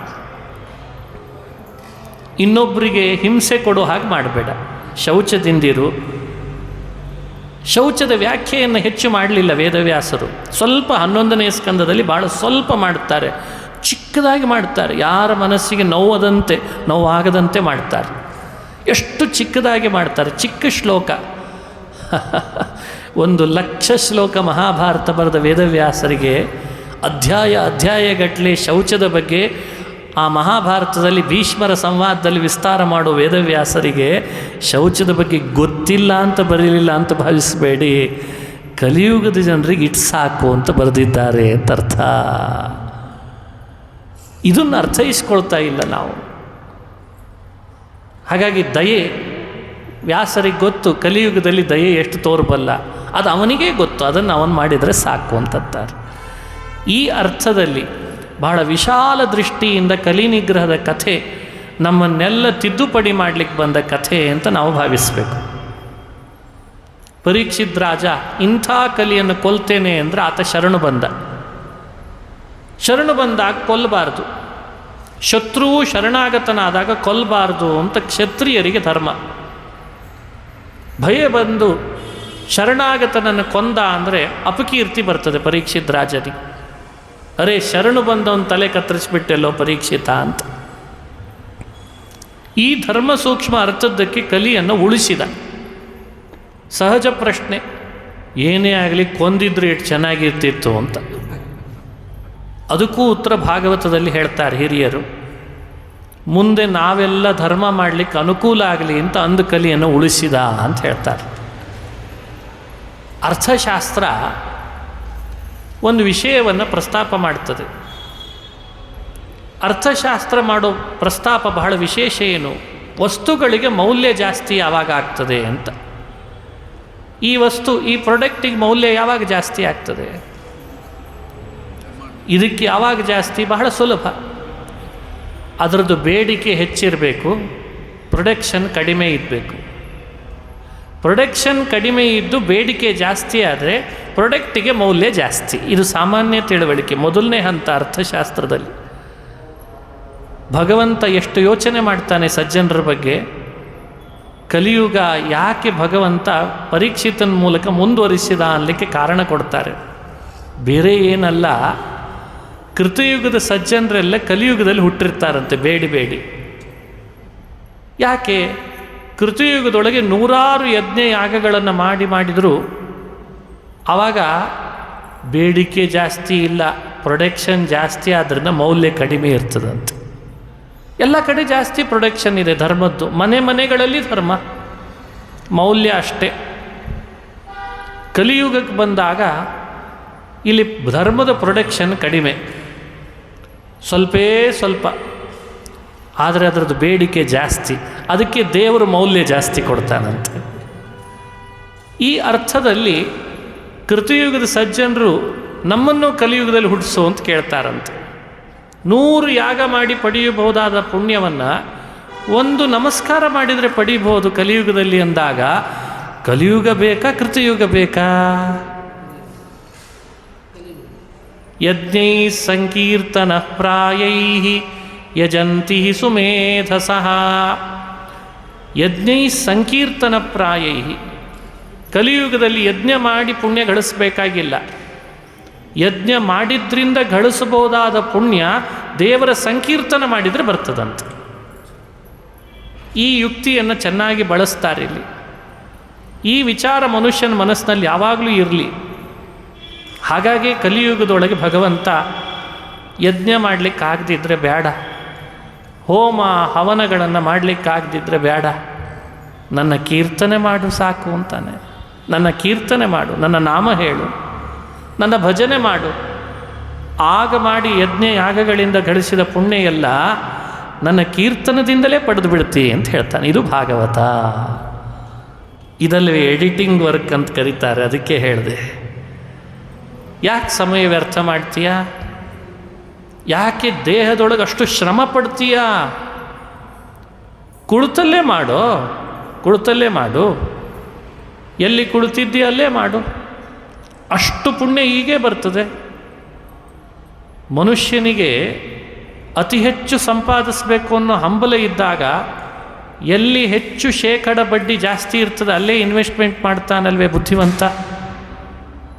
ಹಾಗಾಗಿ ಪುಣ್ಯ ಶೇಕಡ ನಿನಗೆ ಜಾಸ್ತಿ ಬಡ್ಡಿ ಕೊಡ್ತದೆ ಅಂದಾಗ ದೇವರ ನಾಮದೊಳಗೆ ಯಾಕೆ ಇನ್ವೆಸ್ಟ್ಮೆಂಟ್ ಮಾಡಬಾರ್ದು ನಿನ್ನನ್ನು ಅಂತ ಕಲಿಯುಗ ಕರೀತದೆ. ಒಂದು ನಾಮ ಹೇಳು 20 kg ಪುಣ್ಯ ತಗೋ ಅಂತಾನೆ ಭಗವಂತ. 2 ನಾಮ ಹೇಳು 40 kg ಕೊಡ್ತೀನಿ ಸಾಕ ಅಂತ ಕೇಳ್ತಾನೆ. ಇಂಥ ಕಲಿಯುಗದ ಮಹಿಮೆಯನ್ನು ತಿಳಿದೇ ಕೃತಯುಗದ ಸಜ್ಜನರು ತಮ್ಮನ್ನು ತಾವು ಹುಟ್ಟಿಸೋದಾದರೆ ಕಲಿಯುಗದಲ್ಲಿ ಹುಟ್ಟಿಸು ಅಂತ ದೇವರನ್ನು ಬೇಡಿರ್ತಾರೆ, ಬಂದು ಹುಟ್ಟಿರ್ತಾರೆ ಕೂಡ. ಪರೀಕ್ಷಿತ್ ರಾಜ ಪ್ರಜ್ಞಾವಂತ ರಾಜ, ಪ್ರೇಕ್ಷಾವಂತ ರಾಜ, ಅತ್ಯಂತ ಬುದ್ಧಿವಂತ. ಬುದ್ಧಿವಂತರ ಸ್ವಭಾವ ಏನು? ತಮ್ಮಂತೆ ತಮ್ಮನ್ನು ಅವಲಂಬಿಸಿದವರು ಕೂಡ ಧಾರ್ಮಿಕರಾಗಲಿ, ತಮ್ಮಂತೆ ತಮ್ಮನ್ನು ಅವಲಂಬಿಸಿದವರು ಸಿರಿವಂತರಾಗಲಿ. ಇದಲ್ಲವೇ ಬುದ್ಧಿವಂತರ ಸ್ವಭಾವ. ಇದಕ್ಕನುಗುಣ ಯೋಚಿಸಿದ ಪರೀಕ್ಷಿತ್ ರಾಜ, ಕೃತಯುಗದವರೆಲ್ಲ ಕಲಿಯುಗದಲ್ಲಿ ಹುಟ್ಟಿರ್ತಾರೆ, ಪುಣ್ಯ ಗಳಿಸಬೇಕು ಅನ್ನುವ ಆ ಹಂಬಲೆಯಿಂದ ಹುಟ್ಟಿರ್ತಾರೆ. ನನ್ನ ಕೈಗೆ ಸಿಕ್ಕಿದಾನೆ ಬಾ ಅಂತ ಕಲಿಯನ್ನು ಕೊಂದುಬಿಟ್ರೆ ಅವರೆಲ್ಲ ಸಜ್ಜನರು ನನಗೆ ಶಾಪ ಹಾಕ್ತಾರಲ್ವಾ ಅಂತ ಯೋಚನೆ ಮಾಡಿದ್ನಂತೆ. ಬುದ್ಧಿವಂತನ ಲಕ್ಷಣ ಏನು? 4 ಜನ ಪ್ರಜ್ಞಾವಂತರಿಗೆ ಉಪಯೋಗ ಆಗುವ ಕೆಲಸ ಮಾಡಬೇಕು. ಎಲ್ಲರ ಕೈಯಿಂದ ಬಯಸಿಕೊಳ್ಳೋ ಕೆಲಸ ಮಾಡೋನು ಬುದ್ಧಿವಂತನಲ್ಲ ಅಷ್ಟೇ. ಹಾಗಾಗಿ ಪರೀಕ್ಷಿತ್ ರಾಜ ಕೃತಯುಗದ ಸಜ್ಜನರನ್ನು ಉದ್ದೇಶಿಸಿ ಕಲಿಯುಗದ ಸಜ್ಜನರ ಮೇಲಿರೋ ಕರುಣೆಯಿಂದ ನಾನು ಕಲಿಯನ್ನು ಕೊಲ್ಲಲ್ಲ, ಕಲಿ ಪ್ರವೃತ್ತಿಯಾಗಲಿ, ಗಳಿಸಬೇಕಾದವರು ಪುಣ್ಯ ಗಳಿಸ್ಕೊಳ್ಳಿ ಅಂತ ನಿಗ್ರಹ ಮಾತ್ರ ಮಾಡಿದ, ಕೊಲ್ಲಲಿಲ್ಲ ಅನ್ನುವಂಥ ಉತ್ತರವನ್ನು ಸಂಶೋಧನೆ ಮಾಡಿ ನಮಗೆ ಈ ಉತ್ತರವನ್ನು ಮುಂದಿಡ್ತಾರೆ. ಹೀಗೆ ಕಲಿಯುಗದ ಪ್ರವೃತ್ತಿ ನಾವೆಲ್ಲರೂ ಕೂಡ ಅದನ್ನು ಗೌರವದಿಂದ ಶ್ಲಾಘನೆ ಮಾಡಬೇಕು, ಆದರ ಮಾಡಬೇಕಂತ. ಇನ್ನೊಂದು ಉದಾಹರಣೆ ಕೊಟ್ಟಿದ್ದಾರೆ ಹಿರಿಯರು. ಮನುಷ್ಯನಿಗೆ ದೇವರನ್ನು ಪೂಜಿಸಬೇಕಾದ್ರೆ ಕಮಲ ಬೇಕೇ ಬೇಕು. ಆದರೆ ಕಮಲದ ಬೆಳವಣಿಗೆ ಮಾತ್ರ ಕೆಸರಿನಲ್ಲೇ ಆಗ್ತದೆ. ನಾನು ಕೆರೆ ಶುದ್ಧ ಮಾಡ್ತೀನಿ ಅಂತ ಕೆಸರೆಲ್ಲ ತೆಗೆದುಬಿಟ್ರೆ ನಾಳೆ ದೇವರ ಪೂಜೆಗೆ ಕಮಲ ಎಲ್ಲಿಂದ ಬರಬೇಕಪ್ಪ? ಹಾಗೆ ಕಲಿಯುಗ ಇದು ಕೆಸರಿನ ಯುಗ. ಇಲ್ಲೇ ಕಮಲ ಬೆಳೀತಾ ಇದೆ, ಇಲ್ಲೇ ಭಾಗವತ, ದೇವರ ಸ್ಮರಣೆ, ಅನೇಕ ಸಜ್ಜನರು, ದಾಸರು, ಯತಿವರೇಣ್ಯರು, ಸಂತರು, ಮಹಾತ್ಮರು, ಯೋಗಿಗಳು, ತಪಸ್ವಿಗಳು ಇವರೆಲ್ಲ ಕಮಲ ಇದ್ದ ಹಾಗೆ. ಅವರ ಮಾತುಗಳು ಸುತ್ತು ದೇಶ ಸುತ್ತು ಭಾರತವನ್ನು ಎಲ್ಲಿ ನೋಡ್ತಿ ಅಲ್ಲಿ ಭಗವಂತನ ಭಕ್ತರ ತಾಂಡವಾಗ್ತಾ ಇದೆ. ಎಂಥೆಂಥ ಭಜನೆಗಳು, ಎಂಥೆಂಥ ಪದಗಳು, ಏನು ಅವರ ಮಾತಿನಲ್ಲಿರುವ ಹಾರ್ದ, ಅವರು ಒಲಿಸ್ಕೊಂಡದ್ದು ಹೇಗೆ ದೇವರನ್ನು, ಅವರು ಸಮಾಜವನ್ನು ನೋಡಿದ್ದು ಹೇಗೆ, ಅವರು ಎಲ್ಲರ ಕಡೆಯಿಂದ ಅನಿಸ್ಕೊಂಡ್ರು, ಸಮಾಜಕ್ಕೆ ಅವರು ಕೊಟ್ಟದ್ದೇನು, ಏನು ಅದ್ಭುತ. ಆ ರೀತಿ ಮನುಷ್ಯ ಅನುಸಂಧಾನ ಮಾಡಬೇಕಷ್ಟೇ. ಇದನ್ನು ಭಾಗವತ ಹೇಳಿಕೊಡ್ತದೆ. ಕಲಿ ಇಲ್ಲ ಅಂತ ಅನಿಸೋದು ದೊಡ್ಡದಲ್ಲ, ಕಲಿಯೂ ಇದ್ದು ಒಳಗಡೆ ಕೆಸರಿನಲ್ಲಿ ಕಮಲವನ್ನು ಬುದ್ಧಿವಂತಿಕೆಯಿಂದ ಬಿಡಿಸಿ ದೇವರ ಪಾದಕ್ಕೆ ಅರ್ಪಿಸೋದಿದೆಯಲ್ಲ, ಅದು ಬುದ್ಧಿವಂತಿಕೆ ಎನ್ನುವ ಸಿದ್ಧಾಂತವನ್ನು ನಮಗೆ ಅನುಸಂಧಾನ ಮಾಡಿಸ್ತದೆ. ಮನುಷ್ಯ ಇದನ್ನು ಆಲೋಚನೆ ಮಾಡಬೇಕು. ಹೀಗೆ ಕಲಿ ನಿಗ್ರಹದ ಕಥೆಯಿಂದ ತಿಳಿದು ಬರುವ ಸಂದೇಶ. ಇಂಥ ಪರೀಕ್ಷಿತ್ ರಾಜ ವೈರಾಗ್ಯವಂತ, ಸದಾಚಾರಿ, ಸತ್ಯವಂತ. ಒಮ್ಮೆ ಕಾಡಿನಲ್ಲಿ ಬೇಟೆ ಆಡ್ತಾ ಶಮೀಕ ಋಷಿಗಳ ಆಶ್ರಮಕ್ಕೆ ಬಂದ. ನೀರಡಿಕೆ ಆಗಿದೆ, ನೀರು ಕೊಡ್ರಿ ಅಂತ ಕೇಳಿದ. ಶಮೀಕ ಋಷಿಗಳು ಧ್ಯಾನಾಸಕ್ತರಾಗಿದ್ದರು. ನಾನು ನೀರು ಕೇಳಿದ್ರು ಕೊಡ್ತಿಲ್ಲಲ್ಲ ಅಂತ, ದೊಡ್ಡ ರಾಜ ನಾನು ಅಂತ ಅವನಿಗೆ ಮದ ಬಂದಿತ್ತಂತೆ. ಕಲಿ ನಿಗ್ರಹಿಸಿದವನಿಗೂ ಒಳಗಡೆಯಲ್ಲಿ ಕಲಿಯ ಒಂದು ರೀತಿ ಮದ ತಪ್ಪಲಿಲ್ಲ ಅಂತ ಭಾಗವತ ನಮಗದನ್ನು ಸಂದೇಶವಾಗಿ ತಿಳಿಸ್ತದೆ, ಎಚ್ಚರಿಕೆಯೂ ಕೊಡ್ತದೆ. ಇರಬಹುದು ರಾಜ ಕಲಿ ನಿಗ್ರಹಿಸಿದವ ಅಂತ, ಆದರೆ ಅವನನ್ನೂ ಕಲಿ ಬಿಡಲಿಲ್ಲ ಅಂತ ಭಾಗವತ ನಮಗೆ ತೋರಿಸ್ತದೆ. ಮದದಿಂದ ಸತ್ಹಾವನ್ನು ಆ ಬಾಣ ಬಿಲ್ಲಿನ ತುದಿಯಿಂದ ಎತ್ತಿ ಅವರ ಕೊರಳಿಗೆ ಹಾಕಿ ಅವಮಾನ ಮಾಡಿಬಿಟ್ಟ. ಕಥೆ ಬಹಳ ಪ್ರಸಿದ್ಧವಾದದ್ದೇ. ಅವಮಾನ ಮಾಡಿದ ಅಂತ ಅವರ ಮಗನಿಗೆ ಗೊತ್ತಾಯಿತು, ಶಮೀಕರ ಮಗನಿಗೆ. ಶೃಂಗಿ ಅಂತ ಋಷಿಕುಮಾರ, ಆತ ಶಾಪ ಹಾಕಿದ, ಇನ್ನು 7 ದಿನಕ್ಕೆ ತಕ್ಷಕ ಸರ್ಪ ಕಚ್ಚಬೇಕು, ಆ ರಾಜ ನಮ್ಮಪ್ಪನ ಕೊರಳಿಗೆ ಹಾವು ಹಾಕಿ ಅವಮಾನ ಮಾಡಿದ್ದಕ್ಕೆ ಅವನಿಗೆ ಸಾವು ಬರಬೇಕು ಅಂತ ಹೇಳಿಬಿಟ್ಟೆ. ಗಾಯತ್ರಿಯ ಸಿದ್ಧಿ ಇದ್ದುದರಿಂದ ಶೃಂಗಿ, ಋಷಿಕುಮಾರ ಶೃಂಗಿ ಕೊಟ್ಟ ಶಾಪವೂ ಸತ್ಯ ಆಯ್ತಂತೆ. ಎಂಥ ವಿಚಿತ್ರ. ಪರೀಕ್ಷಿತ್ ರಾಜ ಗರ್ಭದೊಳಗಿರುವಾಗಲೇ ಕೃಷ್ಣ ರಕ್ಷಣೆ ಮಾಡಿದ್ದ. ಗರ್ಭದಿಂದ ಹೊರಬಂದಾಗಲೂ ಕೃಷ್ಣ ಅವನನ್ನು ಮೃತ್ಯುವಿನಿಂದ ರಕ್ಷಿಸಿದ ಅಂತ ಕಥೆ ಕೇಳ್ತೇವೆ. ಶೃಂಗಿ ಕೊಟ್ಟ ಶಾಪದಿಂದ ಕೃಷ್ಣ ಅವನನ್ನು ರಕ್ಷಿಸಲಿಲ್ಲ ಅನ್ನೋ ಕಥೆನೂ ಭಾಗವತದಲ್ಲಿ ಕೇಳ್ತೇವೆ. ಇದು ವಿಪರ್ಯಾಸ ಅಲ್ವೇ? ಬ್ರಹ್ಮಾಸ್ತ್ರದಿಂದ ರಕ್ಷಿಸ್ತಾನೆ ಕೃಷ್ಣ ಅವನನ್ನು ಅಂದಾಗ, ತಕ್ಷಕ ಸರ್ಪ ಕಚ್ಚಿದ ಮೇಲೆ ರಕ್ಷಿಸದೇ ಇರೋದು ಏನಿದು? ಸ್ವಲ್ಪ ಅನಾಲಿಸಿಸ್ ಮಾಡಬೇಕಷ್ಟೇ ಭಾಗವತವನ್ನು. ಏನಿದರ ಸಂದೇಶ? 2 ಬಾರಿ ಬ್ರಹ್ಮಾಸ್ತ್ರದಿಂದ ರಕ್ಷಿಸಿದ, ಮೃತ್ಯು ಬಂದರೂ ಬದುಕಿಸ್ತೇನೆ ಅಂತ ಪಾದದಿಂದ ಸ್ಪರ್ಶ ಮಾಡಿ ಬದುಕಿಸಿದ, ಶಪಥ ಮಾಡಿ ಬದುಕಿಸಿದ ಕೃಷ್ಣ ಅಂತ ಕಥೆ ಇದೆ ಭಾಗವತದಲ್ಲಿ, ಮಹಾಭಾರತದಲ್ಲಿ. ಏನು ಶಪಥ ಮಾಡಿದ? ಸತ್ತೋಗಿದ್ದ ಪರೀಕ್ಷಿತ ಹುಟ್ಟಿದ ಕೂಡಲೇ ನಾ ಬದುಕಿಸ್ತೇನೆ ಎಂದ ಕೃಷ್ಣ. ಹಸ್ತಿನಾವತಿಯ ಜನರೆಲ್ಲ ಸೇರಿಬಿಟ್ರು. ಯಾಕೆ ಬದುಕಿಸ್ತಾನ್ರಿ? ಉಸಿರು ನಿಂತೋಗಿದೆ ಮಗುದು. ಇಲ್ಲ ನಾ ಬದುಕಿಸ್ತೇನೆ. ಎಲ್ಲರೂ ಬಂದು ಸೇರಿದರು. ಕೃಷ್ಣ ಶಪಥ ಮಾಡಿದ, ನಾನು ಸುಳ್ಳು ಹೇಳಿಲ್ಲ, ಸಣ್ಣ ವಯಸ್ಸಿನವನಿದ್ದಾಗಿಂದ ಸುಳ್ಳು ಹೇಳಿಲ್ಲ, ಕಳ್ಳತನ ಮಾಡಿಲ್ಲ, ಯಾರ ಮನೆಯಲ್ಲೂ ಕಳ್ಳತನ ಮಾಡಿಲ್ಲ, ಯಾವ ಪರಸ್ತ್ರೀಯರನ್ನು ಕಣ್ಣೆತ್ತಿ ನೋಡಿಲ್ಲ, ಹಾಗಾಗಿ ನಾನು ಜಾರ ಅಲ್ಲ, ಚೋರ ಅಲ್ಲ. ಎಲ್ಲ ಕೃಷ್ಣ ಹೇಳಿದ ಮಾತು. ಇದೆಲ್ಲ ಸತ್ಯ ಆಗಿದ್ರೆ ಮಗು ಬದುಕಲಿ ಅಂತ. ಕೆಲವರೆಲ್ಲ ನಗು ಬಂದಿತ್ತು ಕೃಷ್ಣನ ಮಾತು ಕೇಳಿ. ಅಲಾ ಇವನೇ ಕೃಷ್ಣ, ನೀ ಕಳ್ಳ ಅಲ್ವೇ, ನೀ ಚೋರ ಅಲ್ವೇ, ನೀ ಜಾರ ಅಲ್ವೇ ಅಂತ ಮನಸ್ಸಲ್ಲಿ ಅಂದ್ಕೊಂಡವರು ಇದ್ದಾರೆ ಕೆಲವರು. ಆದರೆ ಮಗು ಬದುಕಿಬಿಡ್ತಲ್ಲ, ಮುಂದೆ ಅನ್ಲಿಕ್ಕೆ ಅವಕಾಶ ಆಗಲಿಲ್ಲ ಅವರಿಗೆ. ಇನ್ಮೇಲಿಂದಲಾದರೂ ನನ್ನನ್ನು ಜಾರ, ಚೋರ ಹೀಗೆ ಅನ್ನೋದು ಬೇಡ ಅಂತ ದೇವರೇ ತನ್ನ ಅಚಿಂತ್ಯ ಶಕ್ತಿಯನ್ನು ತೋರಿಸಿಬಿಟ್ಟ. ತನ್ನ ನಿರ್ದೋಷತೆಯನ್ನು ಸಾರಿದ.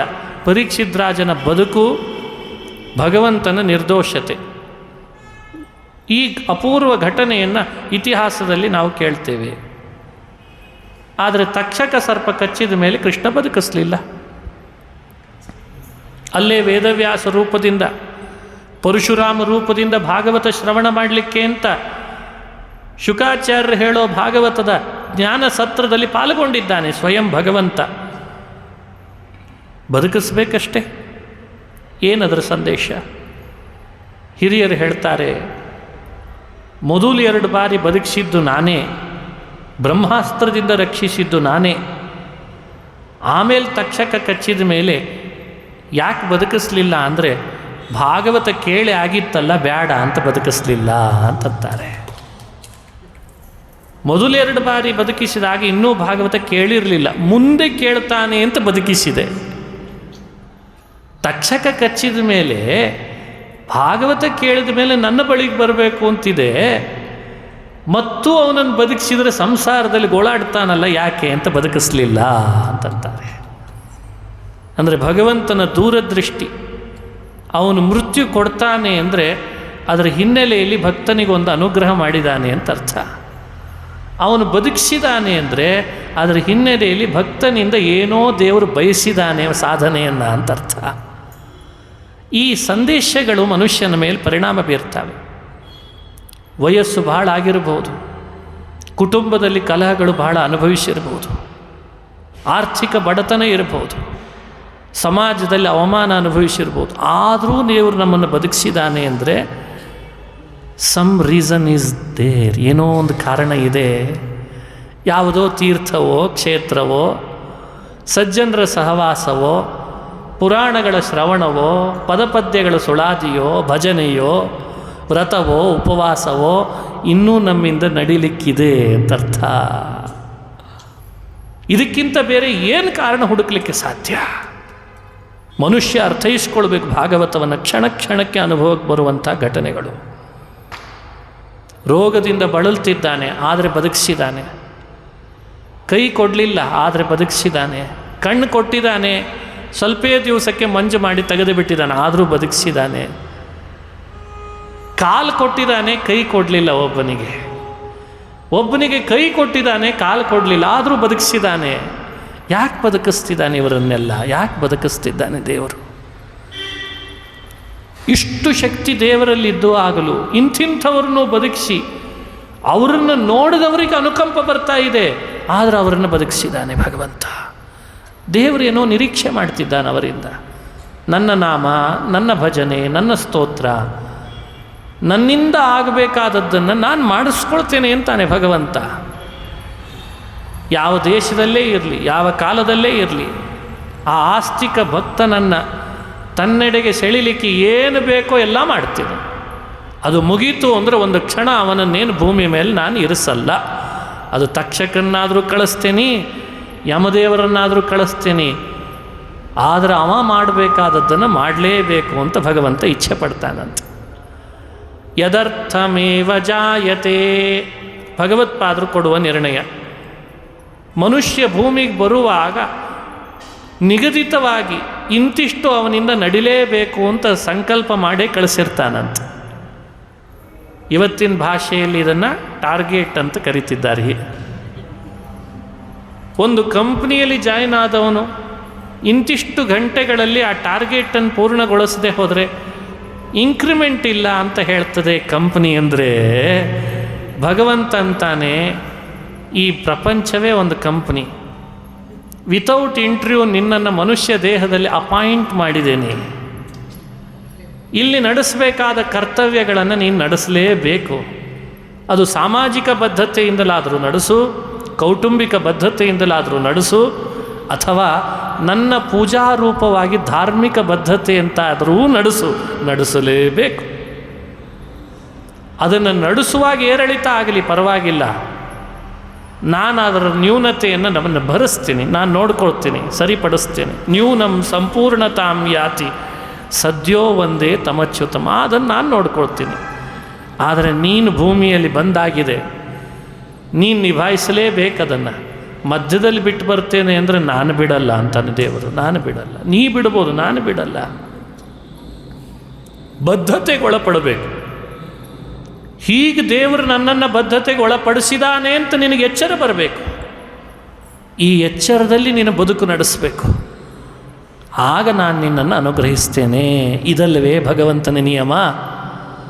ಇದಕ್ಕೆ ಒಳಪಟ್ಟು ಪರೀಕ್ಷಿತನ ಕಥೆಯನ್ನು ಅನುಸಂಧಾನ ಮಾಡಿದರೆ 2 ಬಾರಿ ಬದುಕಿಸಿದ ಯಾಕೆ, ಹಾವು ಕಚ್ಚಿದಾಗ ಬದುಕಿಸಲಿಲ್ಲ ಯಾಕೆ ಅನ್ನೋದಕ್ಕೆ ಉತ್ತರ ಸರಿಯಾಗಿ ಸಿಗ್ತದೆ ಅಂತ ಹೀಗೆ ಪರೀಕ್ಷಿತನ ಕಥೆಯನ್ನು ಚಿಂತನೆ ಮಾಡಿಸ್ತಾರೆ.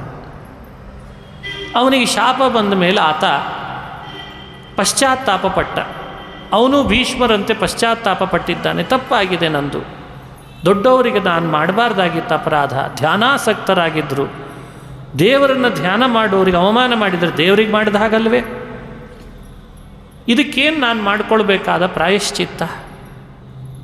ಏನಿದಕ್ಕೆ ನಾನು ಮಾಡಿದರೆ ನನ್ನ ಪಾಪ ಕಳೀಬಹುದು ಯೋಚನೆ ಮಾಡಿದ. ಈ ಯೋಚನೆಯನ್ನು ವ್ಯಾಸರು ಸೆರೆ ಹಿಡಿತಾರೆ ಭಾಗವತದೊಳಗೆ. ಏನು ಯೋಚಿಸಿದ? ಯಾವ ಸಂಪತ್ತು ಅಧಿಕಾರ ಇದ್ದದ್ರಿಂದ ನಾನು ಅವರನ್ನು ದ್ರೋಹ ಮಾಡದೆ ಆ ಅಧಿಕಾರ ಸಂಪತ್ತು ಕಳೆದು ಹೋಗಲಿ ಅಂತ ಯೋಚನೆ ಮಾಡಿದ. ಅದ್ಯೈವ ರಾಜ್ಯಂ ಬಲವೃದ್ಧ ಕೋಶಂ, ಅದ್ಯೈವ ರಾಜ್ಯಂ ಜುಗುಪ್ಸಿತಂ ಅನಾರ್ಯಂ ಅಜುಷ್ಟಂ, ಯಾವ ಹಿರಿಯರೂ ಒಪ್ಪಲಿಕ್ಕಿಲ್ಲ ನಾನು ಮಾಡಿದ ಈ ಕುಕೃತ್ಯವನ್ನು ಅಂತಾನೆ ಪರೀಕ್ಷಿತ್ ರಾಜ. ನಾನೇ ಒಬ್ಬ ದಂಡನಾಯಕ, ನನ್ನ ನೋಡಿ ಉಳಿದವರು ಹೇಗಿರಬೇಕು ಅಂತ ಕಲಿಬೇಕು. ನನ್ನನ್ನು ನೋಡೋ ಕಣ್ಣುಗಳು 1000 ಇವೆ. ಧ್ಯಾನಾಸಕ್ತರ ಕೊರಳಿಗೆ ಸತ್ತಾವ ಹಾಕಿದೆ ಅನ್ನೋದು ಎಲ್ಲ ಕಡೆ ಹಬ್ಬಿರ್ತದೆ. ಇಷ್ಟೊತ್ತಿಗೆ ಆಗಲೇ ರಾಜ ಹೀಗೆ ಮಾಡಿದ ಅಂತ ಉಳಿದವರು ಏನು ಕಲೀಲಿಕ್ಕಿಲ್ಲ. ನನ್ನನ್ನೇ ನೋಡಿದವರು ಎಲ್ಲರೂ ಇದೇ ದಾರಿ ಅವಲಂಬಿಸ್ತಾರೆ. ಹಾಗಾಗಿ ಇದು ಅಪರಾಧ. ದಂಡ ಹಾಕೋನೇ ತಪ್ಪು ಮಾಡಿಬಿಟ್ಟ ಅಂದರೆ ಅವನಿಗೆ ದಂಡ ಹಾಕೋರು ಯಾರು? ಇವಾಗೆಲ್ಲ ಹಾಗೆ ನಡೆದಿದೆ. ಆರಕ್ಷಕರೇ ಭಕ್ಷಕರಾಗಿಬಿಟ್ರೆ ಪ್ರಜೆಗಳ ರಕ್ಷಣೆ ಯಾರು ಮಾಡೋರು? ಆರಕ್ಷಕರೇ ತಪ್ಪಿತಸ್ಥರಾದರೆ, ಆರಕ್ಷಕರೇ ಲಂಚ ತಗೊಂಡ್ರೆ ಅವ್ರಿಗೆ ಯಾರು ಮತ್ತೆ ಪುನಃ ಶಿಕ್ಷೆ ಹಾಕೋದು? ದಂಡನಾಯಕನಾಗಿ ತಪ್ಪು ಮಾಡಿದೆ, ಇದು ನನ್ನ ಶಿಕ್ಷೆ ಗುರಿಪಡಿಸ್ಕೊಳ್ಳೇಬೇಕಾದ ಹಂತ. ನನಗೆ ಯಾರು ದಂಡ ಹಾಕೋರು ಅಂತ ಇರಲ್ಲ, ಆದರೆ ನನ್ನಿಂದ ತಪ್ಪು ನಡೆದಿದೆ. ಇದು ಒಬ್ಬ ವ್ಯಕ್ತಿ ಯೋಚಿಸಬೇಕಾದ ಪದ್ಧತಿ ಅಂತ ಭಾಗವತ ಹೇಳಿಕೊಡ್ತದೆ. ಅದಕ್ಕೆ ಆತ ತಾನೇ ಇಚ್ಛೆ ಪಟ್ಟು, ಯಾರ ಬಲವಂತ ಇಲ್ಲ. ಈಗೆಲ್ಲ ಹಾಗಲ್ಲ, ತಪ್ಪು ಮಾಡಿರ್ತಾರೆ 100 ಜನ ಫೋನ್ ಮಾಡಿ ಹೇಳಬೇಕು, ನೀವು ರಾಜೀನಾಮೆ ಕೊಡಿ, ರಾಜೀನಾಮೆ ಕೊಡಿ, ಆ ಸ್ಥಾನದಲ್ಲಿ ಮುಂದುವರಿಯೋದು ಸರಿಯಲ್ಲ. ಛೇ ಛೇ ಛೇ ಛೇ ಇಷ್ಟು ಹೇಳಿದ್ರೂ ಬಿಡಲ್ಲ, ನಾನು ಸರಿಯೇ ಇದ್ದೇನೆ ಅಂತ. ಮತ್ತು ನಾನು ಸರಿ ಇದ್ದೇನೆ, ನಾನು ಸರಿ ಇದ್ದೇನೆ. ಒಬ್ಬ ಮಹಾತ್ಮರ ಕೊರಳಿಗೆ ಸತ್ತಾವ ಹಾಕಿದ್ರಿಂದ ಇನ್ನು ನಾನು ರಾಜ್ಯದ ರಾಜನಾಗಿ ದಂಡನಾಯಕನ ಪದವಿಯಲ್ಲಿ ಮುಂದುವರಿಲಿಕ್ಕೆ ಅರ್ಹನಲ್ಲ ಅಂತ ಯೋಚನೆ ಮಾಡಿದ್ದಂತೆ. ಇದು ಸ್ಥಾನಕ್ಕೆ ಕೊಡಬೇಕಾದ ಗೌರವ, ಒಬ್ಬ ಜವಾಬ್ದಾರಿಯ ದಂಡನಾಯಕ ಮಾಡಬೇಕಾದ ವಿಚಾರ. ಇದನ್ನೆಲ್ಲ ಭಾಗವತ ಸಂದೇಶವಾಗಿ ಜಗತ್ತಿಗೆ ಕೊಡ್ತದೆ.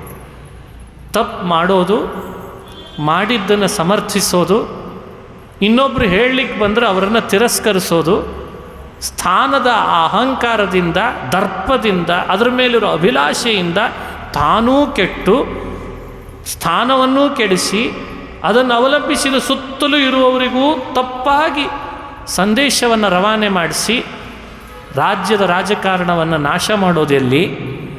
ಸ್ಥಾನಕ್ಕೆ ಸಿಗಬೇಕಾದ ಗೌರವ ಸ್ಥಾನಕ್ಕಿರಲಿ, ವ್ಯಕ್ತಿ ಮಾಡಿದ ಅಪರಾಧಕ್ಕೆ ಶಿಕ್ಷೆ ನನಗಿರಲಿ ಅಂತ ಅದರಿಂದ ದೂರ ಸರಿದು ಸಮಾಜವನ್ನು, ರಾಜ್ಯವನ್ನು, ಪ್ರಜೆಗಳನ್ನು ಹಿತದ ದಾರಿಯಲ್ಲಿ ತಗೊಂಡು ಹೋಗುವ ಪರೀಕ್ಷಿತ ಎಲ್ಲಿ ಅಂತ ಭಾಗವತ ಹೇಳ್ತಾರೆ. ಎಲ್ಲ ಮುಖವಾಗಿ ಯೋಚನೆ ಮಾಡಿರಿ, ಎಲ್ಲ ಆ್ಯಂಗಲ್ನಲ್ಲಿ ಭಾಗವತವನ್ನು. ಹಾಗಾಗಿ ಗೌರವ ಕೊಟ್ಟ ಧರ್ಮರಾಜ ಆಳಿದ ಪದವಿ, ನಾನಿನ್ನು ಮುಂದುವರಲಿಕ್ಕೆ ಅರ್ಹನಲ್ಲ, ಸಾಕು. ಮಗನಿಗೆ ಪಟ್ಟಗಟ್ಟಿದ. ಅಪರಾಧಕ್ಕೆ ಶಿಕ್ಷೆ ಏನು? ರಾಜ್ಯ ತ್ಯಾಗ ಮಾಡಿ, ಅನಶನ ವ್ರತ ಮಾಡಿ, ಗಂಗೆಯ ತೀರದಲ್ಲಿ ದೇಹ ಬಿಡೋದೇ ನನ್ನ ತಪ್ಪಿಗೆ ಪ್ರಾಯಶ್ಚಿತ್ತ ಅಂತ ಭಾವಿಸಿದ. ಗಂಗಾ ತೀರಕ್ಕೆ ಬಂದು ದೇಹ ಮುಳುಗಿಸಿ ನಾನಿನ್ನು ಊಟ ಮಾಡಲಾರೆ ಅಂತ ಉಪವಾಸ ವ್ರತ ಕೈಗೊಂಡು ಹರಿಸ್ಮರಣೆ ಮಾಡ್ತಾ ಕೊಡ್ತೇನೆ ಅಂತ ಕುಳಿತಿದ್ದಾನೆ. ಇಂಥ ವೈರಾಗ್ಯ, ಇಷ್ಟು ದೂರದೃಷ್ಟಿ, ಹಿತದೃಷ್ಟಿ ಸಮಾಜದ ಮೇಲೆ, ತಾನು ಮಾಡಿದ ಶಿಕ್ಷೆ, ತಪ್ಪಿಗೆ ಶಿಕ್ಷೆ ಹಾಕ್ಕೊಳ್ಬೇಕು ಅನ್ನೋ ಒಳಗಡೆ ಅವನಿಗೆ ಬಂದ ಭಾವ, ಇಲ್ಲೇ ದೇವರಿರ್ತಾನಂತೆ, ದೇವರು ಇಲ್ಲಿರ್ತಾನಂತೆ. ದೇವರು ಕಾಣಲ್ಲ ಅಂತ ಭಾವಿಸಬಾರ್ದು. ದೇವರು ಕಾಣ್ತಾನೆ. ಯಾವಾಗ ಕಾಣ್ತಾನೆ? ನಮ್ಮ ತಪ್ಪಿನ ಅರಿವು ನಮಗಾಗಿ ಅದಕ್ಕೊಂದು ಶಿಕ್ಷೆ ಅಂತ ನಾವೇ ಪಶ್ಚಾತ್ತಾಪ ಪಟ್ಟು ನಾವಾಗ ಮಾಡಬೇಕಾದ ಕೆಲಸ ಸರಿಯಾಗಿ ನಿಭಾಯಿಸಿದರೆ ಭಗವಂತ ಸ್ವಯಂ ವೇದವ್ಯಾಸನಾಗಿ ಪರೀಕ್ಷಿತನ ಮುಂದೆ ಬಂದು ಕೂತ್ಕೊಂಡ್ಬಿಟ್ನಂತೆ. ಪರೀಕ್ಷಿತ ರಾಜನಾದಾಗಲೂ ವೇದವ್ಯಾಸರು ಬರ್ತಿದ್ನೋ ಇಲ್ಲೋ, ಉಪವಾಸ ಕೂತಾಗ ಬಂದೇ ಬಿಟ್ನಂತೆ. ಇದಲ್ವೇ ಭಾಗವತ ನಮಗೆ ಹೇಳ್ಕೊಡ್ತಾ ಇರೋ ಸಂಗತಿ. ಹಸ್ತಿನಾವತಿಯ ರಾಜನಾಗಿ ಮೆರೀತಿದ್ದ ಪರೀಕ್ಷಿತನನ್ನು ಶ್ರೀಕೃಷ್ಣನೂ ಪರಂಧಾಮಕ್ಕೆ ಹೊರಟೋದ. ಇನ್ನು ಕಲಿಯುಗ ಬರ್ತದೆ ಅಂತ ವೇದವ್ಯಾಸರು ಬದರಿಕಾಶ್ರಮಕ್ಕೆ ಹೊರಟೋಗಿದ್ರು. ಪಾಂಡವರು ಸ್ವರ್ಗಾರೋಹಣ ಮಾಡಿಬಿಟ್ಟಿದ್ರು. ಯಾರಿದ್ರು? ಪರೀಕ್ಷಿತ ಒಬ್ಬನೇ ಇದ್ದ. ಅವನು ನೋಡಿದರೆ ಅನಶನ ವ್ರತ ಕೈಗೊಂಡ, ಅಧಿಕಾರವನ್ನು ತ್ಯಜಿಸಿದ, ತಪ್ಪು ಮಾಡಿದೆ ಅಂತ ಒಳಗಡೆಯಲ್ಲಿ ಪಶ್ಚಾತ್ತಾಪ ಪಟ್ಬಿಟ್ಟ, ಗಂಗೆಯನ್ನು ಅವಲಂಬಿಸಿದ. ಈ ರೀತಿ ಮನುಷ್ಯ ತನ್ನ ಜೀವನದೊಳಗೆ ಬದಲಾವಣೆಯನ್ನು ಮಾಡಿಕೊಂಡು ಬಂದ ಅಂದರೆ ಇನ್ನು ಅವನನ್ನು ಕೈ ಹಿಡಲಿಕ್ಕೆ ನಾನು ಅಂತ ವೇದವ್ಯಾಸರು ಬಂದ್ರಂತ. ವ್ಯಾಸರು ಯಾವಾಗ ಬರ್ತಾರೆ ಅಂತ ಇದನ್ನು ನಮಗೆ ಅರ್ಥ ಮಾಡಿಸಿ ಹೇಳ್ತದೆ ಭಾಗವತ.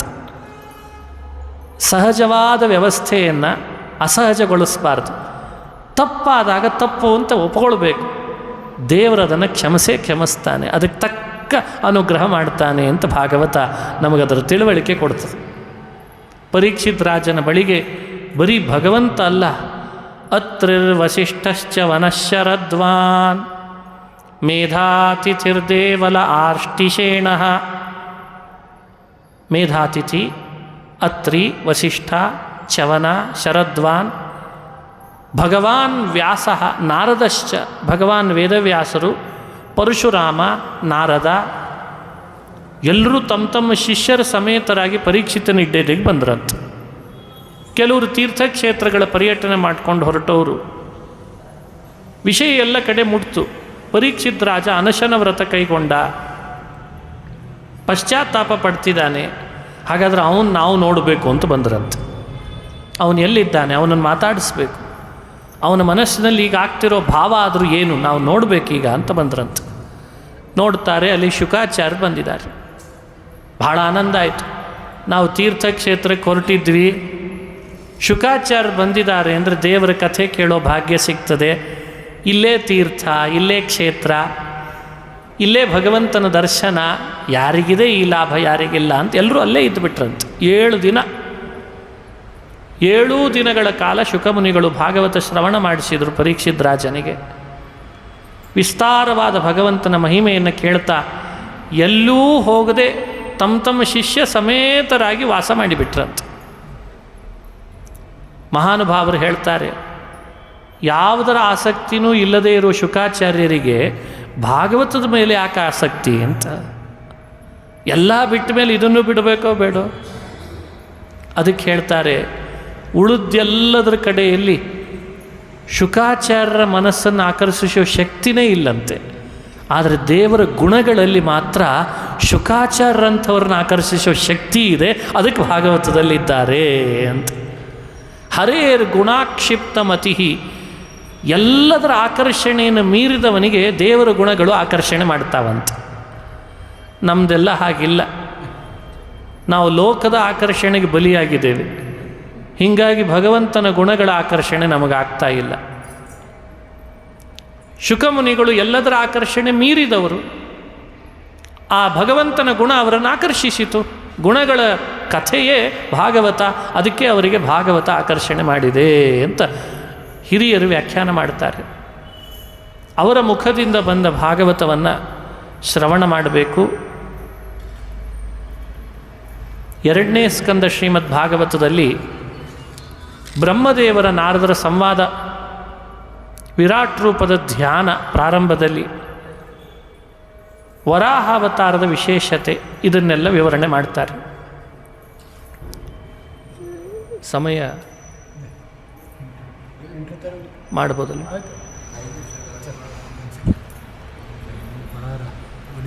ಆಯ್ತಾಯ್ತು.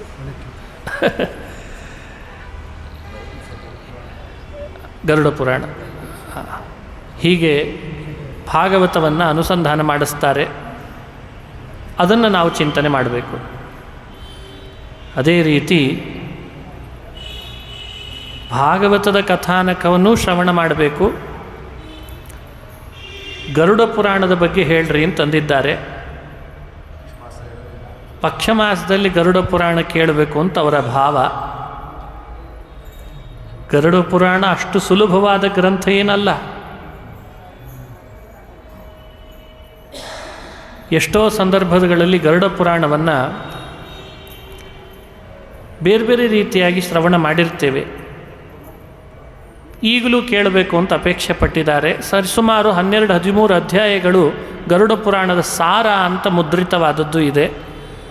ಗರುಡ ಮಹಾಪುರಾಣ ಅಂತ ವಿಸ್ತೃತವಾದದ್ದು ವೇದವ್ಯಾಸರ ರಚನೆಯಲ್ಲಿ ಬ್ರಹ್ಮಕಾಂಡ, ಪ್ರೇತಕಾಂಡ ಅಂತ ಕಾಂಡಗಳ ರೂಪದಲ್ಲಿ ವಿಭಕ್ತವಾದದ್ದು ಇದೆ.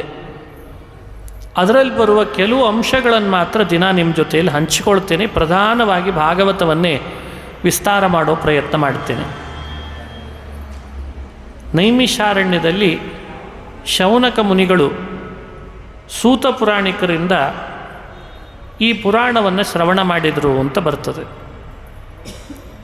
ಸ್ವತಃ ಗರುಡ ದೇವರು ನಾರಾಯಣನನ್ನು ಪ್ರಾರ್ಥನೆ ಮಾಡಿ, ಗರುಡ ಪುರಾಣ ಅಂದರೆ ಗರುಡನೇ ನಾರಾಯಣನಿಂದ ಪ್ರಾರ್ಥನೆ ಮಾಡಿ, ನಾರಾಯಣನನ್ನು ಪ್ರಾರ್ಥಿಸಿ ನಾರಾಯಣನ ಮುಖದಿಂದ ಉತ್ತರ ತಿಳಿದದ್ದು ಗರುಡ ಪುರಾಣ ಅಂತ ಹಿರಿಯರು ಹೇಳ್ತಾರೆ. ಗರುಡ ಹೇಳಿದ ಪುರಾಣ ಗರುಡ ಪುರಾಣ ಅಲ್ಲ, ಗರುಡ ಪ್ರಶ್ನೆ ಮಾಡಿ ನಾರಾಯಣನಿಂದ ಉತ್ತರ ಪಡೆದ ಪುರಾಣ ಗರುಡ ಪುರಾಣ ಅಂತ ಪ್ರಸಿದ್ಧಿ ಇದೆ. ಹಾಗಾಗಿ ಗರುಡ ಪುರಾಣ ಅಂದಾಗ ಗರುಡನ ಪ್ರಶ್ನೆಗಳೇನು ಅಂತ ನಾವು ಅನುಸಂಧಾನ ಮಾಡಬೇಕಾಗ್ತದೆ. ಕೆಲವು ಕಡೆ ಗರುಡ ಪುರಾಣಗಳನ್ನು ಕೇಳುವಾಗ ತುಂಬ ಅದರಲ್ಲಿ ಸಂಶೋಧನೆ ಅಗತ್ಯತೆ ಇದೆ. ಆದರೂ ಕೆಲವು ವಿಷಯಗಳು ಬಹಳ ಅದ್ಭುತವಾಗಿ ಬರ್ತದೆ. ಎಷ್ಟು ಸಾಧ್ಯವೋ ಅಷ್ಟು ಸಂಶೋಧಿತ ವಿಷಯಗಳನ್ನು ನೋಡಬೇಕು. ಗರುಡ ಪುರಾಣ ಅಂದ್ಕೂಡಲೇ ಯಮ ಮಾರ್ಗ, ಯಮಲೋಕ, ಜೀವ ತನ್ನ ದೇಹ ಬಿಟ್ಟು ಕೂಡಲೇ ಹೋಗುವ ದಾರಿ ಅದು ಎಷ್ಟು ದೂರ, ಆ ದಾರಿಯಲ್ಲಿ ಅವನು ಅನುಭವಿಸುವ ಶಿಕ್ಷೆ ಏನು, ಇದಂತೂ ಎಲ್ಲ ಕಡೆಯಲ್ಲೂ ಸರ್ವೇ ಸಾಮಾನ್ಯವಾಗಿ ನಾವು ಕೇಳ್ತಾ ಬರ್ತಿರ್ತೇವೆ. ಅದನ್ನು ಕೇಳಬೇಕಾದದ್ದೇ. ಈಗಲ್ಲದೆ ಇನ್ಯಾವಾಗ ಗೊತ್ತಾಗಬೇಕು ಅವೆಲ್ಲ. ಹೋದ ಮೇಲೆ ತಿಳುವಳಿಕೆನೇ ಇರಲ್ಲ ಸರಿಯಾಗಿ, ಹೋಗುವ ಮುನ್ನವೇ ತಿಳುವಳಿಕೆ. ಭಗವಂತ ಹೇಳ್ತಾನೆ, ವಕ್ಷೇಹಂ ಶೃಣು ಪಕ್ಷೀಂದ್ರ ಯಮಮಾರ್ಗಂ ಚಯೇನಯೇ ನರಕೆ ಪಾಪಿನೋ ಯಾಂತಿ ಶೃಣುತಾಮಪಿ ಭೀತಿದಂ. ಯಮಮಾರ್ಗ, ಎಲ್ಲರೂ ಕೂಡ ಪಾಪ ಮಾಡಿದಾಗ ಅದೇ ದಾರಿಯಲ್ಲಿ ಹೋಗಿ ಯಮಲೋಕದಲ್ಲಿ ಶಿಕ್ಷೆ ಅನುಭವಿಸ್ತಾರೆ. ಆ ಮಾರ್ಗ ಅಷ್ಟು ಸಾಧಾರಣವಾದ ಮಾರ್ಗ ಅಂತೂ ಅಲ್ಲ, ಬಹಳ ಭಯ ಕೊಡುವಂಥ ಮಾರ್ಗ. ಪಾಪ ಮಾಡದೇ ಇದ್ದವರಿಗೆ ಯಮ ಮಾರ್ಗದಲ್ಲಿ ಹೋಗುವ ಪ್ರಶ್ನೆ ಏನಿಲ್ಲ. ಪಾಪ ಮಾಡಿದವರಿಗೆ ಮಾತ್ರ ಯಮ ಮಾರ್ಗ ತಪ್ಪಿದ್ದಲ್ಲ. ಈ ರೀತಿ ಮಾತನ್ನು ಭಗವಂತ ಹೇಳ್ತಾನೆ. ಯೇ ಹಿ ಪಾಪರತಾರ್ಕ್ಷ್ಯ ದಯಾ ಧರ್ಮ ವಿವರ್ಜಿತಾ ದುಷ್ಟಸಂಗಾಚ್ಚ ಸಚ್ಚಾಸ್ತ್ರ ಸತ್ಸಂಗತಿ ಪರಾಂಗುಖಾ ಆತ್ಮಸಂಭಾವಿತಾ ಸ್ತಬ್ಧಾತ್ ಧನಮಾನ ಮದಾನ್ವಿತಾ ಆಸುರಂ ಭಾವಮಾಪನ್ನ ದೈವೀ ಸಂಪದ್ ವಿವರ್ಜಿತಾ. ಯಾರು ಯಮ ಮಾರ್ಗದಲ್ಲಿ ಸಾಗೋರು ಪಾಪವನ್ನು ಮಾಡೋದರಲ್ಲಿ ಅತಿಯಾದ ಆಸಕ್ತಿ ತೋರ್ತಾರೆ, ದಯೆ ಇಲ್ಲ, ಧರ್ಮ ಇಲ್ಲ, ದುಷ್ಟರ ಸಂಗ ಮಾಡಿ ಸಚ್ಚಾಸ್ತ್ರ ಸತ್ಸಂಗತಿಯನ್ನು ದೂರ ಮಾಡಿರ್ತಾರೆ, ತನ್ನನ್ನು ತಾನು ಬಹಳ ದೊಡ್ಡವ ಅಂತ ಬಿಂಬಿಸ್ಕೊಳ್ತಾ ಇರ್ತಾರೆ. ಹಣ, ಶಾಲು, ಸನ್ಮಾನ ಇವುಗಳನ್ನೇ ಯಾವಾಗಲೂ ಬಯಸ್ತಾರೆ. ಆಸುರಂ ಭಾವಮಾಪನ್ನ ದೈವೀ ಸಂಪದ್ ವಿವರ್ಜಿತಾ. ದೈವೀ ಸಂಪತ್ತು ಬೇಡ ಅವರಿಗೆ, ಪ್ರಾಮಾಣಿಕ ದಾರಿಯಲ್ಲಿ ಸಂಪಾದಿಸಿದ ಸಂಪತ್ತು ಬೇಡ. ಅನೇಕ ಚಿತ್ತ ವಿಭ್ರಾಂತ ಮೋಹಜಾಲ ಸಮಾವೃತಾ, ಮಾನಸಿಕವಾಗಿ ದೈವದ ಕಡೆ ಧರ್ಮದ ಕಡೆಗೆ ಅವರ ಮನಸ್ಸಿಲ್ಲದೆ ಭ್ರಾಂತಿಗೊಳಗಾಗಿರ್ತಾರೆ. ಬಹಳ ಭ್ರಾಂತಿ, ಒಂದಲ್ಲ ಎರಡಲ್ಲ, ದೊಡ್ಡ ದೊಡ್ಡ ಭ್ರಾಂತಿಗಳಿಗೆ ಒಳಗಾಗಿರ್ತಾರೆ. ಕಾಮಭೋಗೇಶು ಪ್ರಸಕ್ತಾ ಪತಂತಿ ನರಕೇಶು ಚೌ. ವಿಷಯಗಳ ಉಪಭೋಗವನ್ನು ವಿಪರೀತ ಮಾಡ್ತಾರೆ. ಈ ಭಾವದ ಜನರು ಸ್ತ್ರೀಯರಾಗಲಿ ಪುರುಷರಾಗಲಿ ಭೂಮಿಯಲ್ಲಿ ಬಂದು ಮನುಷ್ಯ ದೇಹದಲ್ಲಿ ಈ ರೀತಿ ಇದ್ದರೆ ಅವರು ನರಕದಲ್ಲಿ ಬೀಳೋದು ಖಾತ್ರಿ ಅಂತಾನೆ ಭಗವಂತ. ಯೇ ನರಾ ಜ್ಞಾನಶೀಲಾಶ್ಚ ತೇಯಾಂತಿ ಪರಮಾಂ ಗತಿಂ ಪಾಪಶೀಲಾ ನರಾಯಾಂತಿ ದುಃಖೇನ ಯಮಯಾತನಾಂ. ಜ್ಞಾನಶೀಲ ಜನರಾಗಬೇಕು ನರಕದಿಂದ ಪಾರಾಗಲಿಕ್ಕೆ. ಜ್ಞಾನಶೀಲ ಅಂದರೆ ಜ್ಞಾನ ಸಂಪಾದನಶೀಲ ಅಂತ ಅರ್ಥ. ಎಲ್ಲೇ ಇರಲಿ ಒಂದು ಹೊಸ ಹೊಸ ರೀತಿ ಜ್ಞಾನವನ್ನು ಶಾಸ್ತ್ರಕ್ಕೆ ಸಮ್ಮತವಾದದ್ದನ್ನು ಸಂಪಾದಿಸುವ ಪ್ರಯತ್ನದಲ್ಲಿರುವವರಿಗೆ ಜ್ಞಾನಶೀಲರು ಅಂತ ಕರೀತಾರೆ. ಅವರು ಯಾವತ್ತೂ ನರಕಕ್ಕೆ ಬೀಳಲ್ಲ, ಉತ್ತಮವಾದ ಗತಿ ಅನುಭವಿಸ್ತಾರೆ. ಪಾಪಶೀಲಾಶ್ಚ ಅತಿ ಪಾಪ ಮಾಡೋರಿರ್ತಾರೆ, ಅವರಿಗೆ ದುಃಖದ ಅನುಭವಕ್ಕಾಗಿ ಅಮಲೋಕವನ್ನು ಅನುಭವಿಸಲೇಬೇಕಾಗ್ತದೆ, ಹೋಗಲೇಬೇಕಾಗ್ತದೆ. ಇಂಥ ಮಾತುಗಳಿಂದ ಭಗವಂತ ಯಾರ್ಯಾರು ಯಮಲೋಕಕ್ಕೆ ಹೋಗ್ತಾರೆ ಅನ್ನೋದನ್ನು ವಿವರಣೆ ಮಾಡ್ತಾ ಬರ್ತಿದ್ದಾನೆ. ಆಧಿವ್ಯಾಧಿ ಸಮಾಯುಕ್ತಂ ಜೀವಿತಾಶಾಸಮುತ್ಸುಕಂ ಕಾಲೋ ಬಲೀಯಾನ್ ಅಹಿವತ್ ಅಜ್ಞಾತಃ ಪ್ರತಿಪದ್ಯತೆ ಸುಕೃತಂ ದುಷ್ಕೃತಂ ವಾಪಿ ಭುಕ್ತ್ವಾ ಪೂರ್ವಂ ಯಥಾರ್ಜಿತಂ ಕರ್ಮಯೋಗಾತ್ ತದಾ ತಸ್ಯ ಕಶ್ಚಿದ್ವ್ಯಾಧಿ ಪ್ರಜಾಯತೆ. ಸುಕೃತನೋ ದುಷ್ಕೃತನೋ ಮನುಷ್ಯ ಮಾಡ್ತಾನೆ, ಮಾಡಿದ್ದನ್ನು ಅನುಭವಿಸ್ತಾನೆ. ಕೆಲವು ಇಲ್ಲಿ, ಕೆಲವು ಉಳಿಸ್ಕೊಂಡು ಪರಲೋಕಕ್ಕೆ ಹೋಗಿ ಅಲ್ಲಿ ಅನುಭವಿಸ್ತಾನೆ. ಅನುಭವಿಸಿದ್ರಲ್ಲಿಯೂ ಇನ್ನು ಸ್ವಲ್ಪ ಉಳಿಸ್ಕೊಂಡು ಮತ್ತೆ ಭೂಮಿಗೆ ಬರ್ತಾನೆ. ಸುಕೃತ ಅನುಭವಿಸಲಿಕ್ಕೆ ಸ್ವರ್ಗಕ್ಕೆ ಹೋಗ್ತಾನೆ, ದುಷ್ಕೃತ ಅನುಭವಿಸಲಿಕ್ಕೆ ನರಕಕ್ಕೆ ಹೋಗ್ತಾನೆ. ಆ ಅನುಭವಿಸೋದ್ರಲ್ಲಿಯೂ ಸ್ವಲ್ಪ ಉಳಿಸ್ಕೊಳ್ತಾನೆ, ಉಳಿದದ್ದನ್ನು ಮತ್ತೆ ಅನುಭವಿಸಲಿಕ್ಕೆ ಅಂತ ಭೂಮಿಗೆ ಬರ್ತಾನೆ. ಅದರಲ್ಲಿ ದುಷ್ಕೃತ ಉಳಿದಿರ್ತದೆ. ಆ ದುಷ್ಕೃತವೇ ಭೂಮಿಗೆ ಬಂದಾಗ ವ್ಯಾಧಿಯ ರೂಪದಿಂದ ಇವನನ್ನು ಕಾಡುತ್ತದೆ. ಮನುಷ್ಯ ದುಷ್ಕೃತ ಮಾಡದೆ ನಮಗೆ ವ್ಯಾಧಿ ಬರ್ತದೆ ಅಂತಿಲ್ಲ. ಇದನ್ನು ನಾವು ಊಹಿಸ್ಕೊಳ್ಬೋದು. ಯಾವುದೋ ರೋಗ ಬರ್ತಿದೆ, ನಾವು ಅನುಭವಿಸ್ತಿದ್ದೇವೆ ಅಂದರೆ ನಾವು ಮಾಡದೇ ಇದ್ದದ್ದಕ್ಕೆ ದೇವರು ನಮಗೆ ರೋಗ ಕೊಟ್ಟಿದ್ದಾನೆ ಅಂತ ಎಂದೂ ಭಾವಿಸಬಾರ್ದು. ಆಧಿವ್ಯಾಧಿ ಸಮಾಯುಕ್ತಂ ಜೀವಿತಾಶಾಸಮುತ್ಸುಕಂ ಕಾಲೋ ಬಹೀಯಾನಹಿವತ್. ಆಧಿ ಮತ್ತು ವ್ಯಾಧಿ. ಆಧಿ ಅಂದರೆ ಮನಸ್ಸಿಗೆ ಸಂಬಂಧಪಟ್ಟ ಕಾಯಿಲೆ, ವ್ಯಾಧಿ ಅಂದರೆ ದೇಹಕ್ಕೆ ಸಂಬಂಧಪಟ್ಟ ಕಾಯಿಲೆ. ಇವೆರಡೂ ಮನುಷ್ಯನೊಳಗೆ ಯಾವಾಗಲೂ ಸೇರಿಕೊಳ್ತಾವೆ ಅಂದರೆ ಅವನು ಹಿಂದೆ ಮಾಡಿದ ದುಷ್ಕೃತವೇ ಕಾರಣ ಅಂತಾನೆ ನಾರಾಯಣ. ಬದುಕುವ ಆಸೆ ಚೆನ್ನಾಗಿರ್ತದೆ, ಬದುಕಬೇಕು ಅಂತ ಆಸೆ ಇರ್ತದೆ, ಆಧಿವ್ಯಾಧಿಗಳು ಸೇರ್ಕೊಂಡು ಬಿಟ್ಟಿರ್ತಾವೆ. ಕಾಲೋ ಬಲೀಯಾನಹಿವತ್ ಅಜ್ಞಾತಃ ಪ್ರತಿಪದ್ಯತೆ. ಇದನ್ನು ಅನುಭವಿಸುವಾಗಲೇ ಅವನಿಗೆ ಮೃತ್ಯು ಬಂದು ಒದಗ್ತದೆ. ಬದುಕುವ ಆಸೆ ಇದ್ದಾಗಲೇ ಮೃತ್ಯು ಒದಗ್ತದೆ. ಮೃತ್ಯು ಬರುವಾಗ ಹೇಳಿ ಬರಲ್ಲ. ಅಹಿವತ್, ಹಾವು ಯಾವತ್ತಾದರೂ ಬಂದು ಕಾಲಿಗೆ ಕಚ್ತದೆ ಅಂದರೆ ಹೇಳಿ ಬರ್ತದ? ಹೇಳಿ ಬಂದದ್ದು ಅಂತಿಲ್ಲ. ಮೃತ್ಯುವು ಕೂಡ ಮನುಷ್ಯನಿಗೆ ಹೇಳಿ ಬರೋದು ಅಂತಿಲ್ಲ. ತತ್ರಾಪ್ಯಜಾತ ನಿರ್ವೇದೋ ಭ್ರಿಯಮಾಣ ಸ್ವಯಂ ಭೃತೈಃ ಜರಯೋಪಾತ್ತವೈರೂಪ್ಯೋ ಮರಣಾಭಿಮುಖೋ ಗೃಹೇ. ಮನುಷ್ಯ ಯಾವುದೂ ತಿಳಿಯದಂತೆ ಅಂತ್ಯಕಾಲದಲ್ಲಿ ರೋಗಗಳನ್ನು ಅನುಭವಿಸ್ತಾ ಇದ್ದರೂ, ಇಷ್ಟು ರೋಗ ಅನುಭವಿಸ್ತಿದ್ದೇನೆ, ನನಗೇನೋ ಕಾರಣ ಇದೆ, ನಾನು ಏನೋ ಪಾಪ ಮಾಡಿದ್ದೇನೆ, ಬಿಡಬೇಕು ನಾನು ಪಾಪ ಮಾಡೋದನ್ನು ಅಂತ ವೈರಾಗ್ಯ ಬರಬೇಕಲ್ಲ. ನಾರಾಯಣ ಹೇಳ್ತಾನೆ, ಆವಾಗ ಜಾಸ್ತಿ ಇವನಿಗೆ ಅಭಿಲಾಷೆ ಹುಟ್ಟಿರ್ತದಂತೆ. ವೈರಾಗ್ಯ ಬರಬೇಕಾದಾಗಲೇ ಇವನಿಗೆ ವೈರಾಗ್ಯ ಬರಲ್ಲ. ಜರಯೋಪಾತ್ತ ವೈರೂಪ್ಯ, ಮುಪ್ಪು ಇವನನ್ನು ಶಾಲು ಹೊದ್ದದಾಗ ಹೊದಿಸಿರ್ತಾರಲ್ಲ, ಹಾಗೆ ಹೊದ್ಕೊಂಡಿರ್ತದಂತೆ.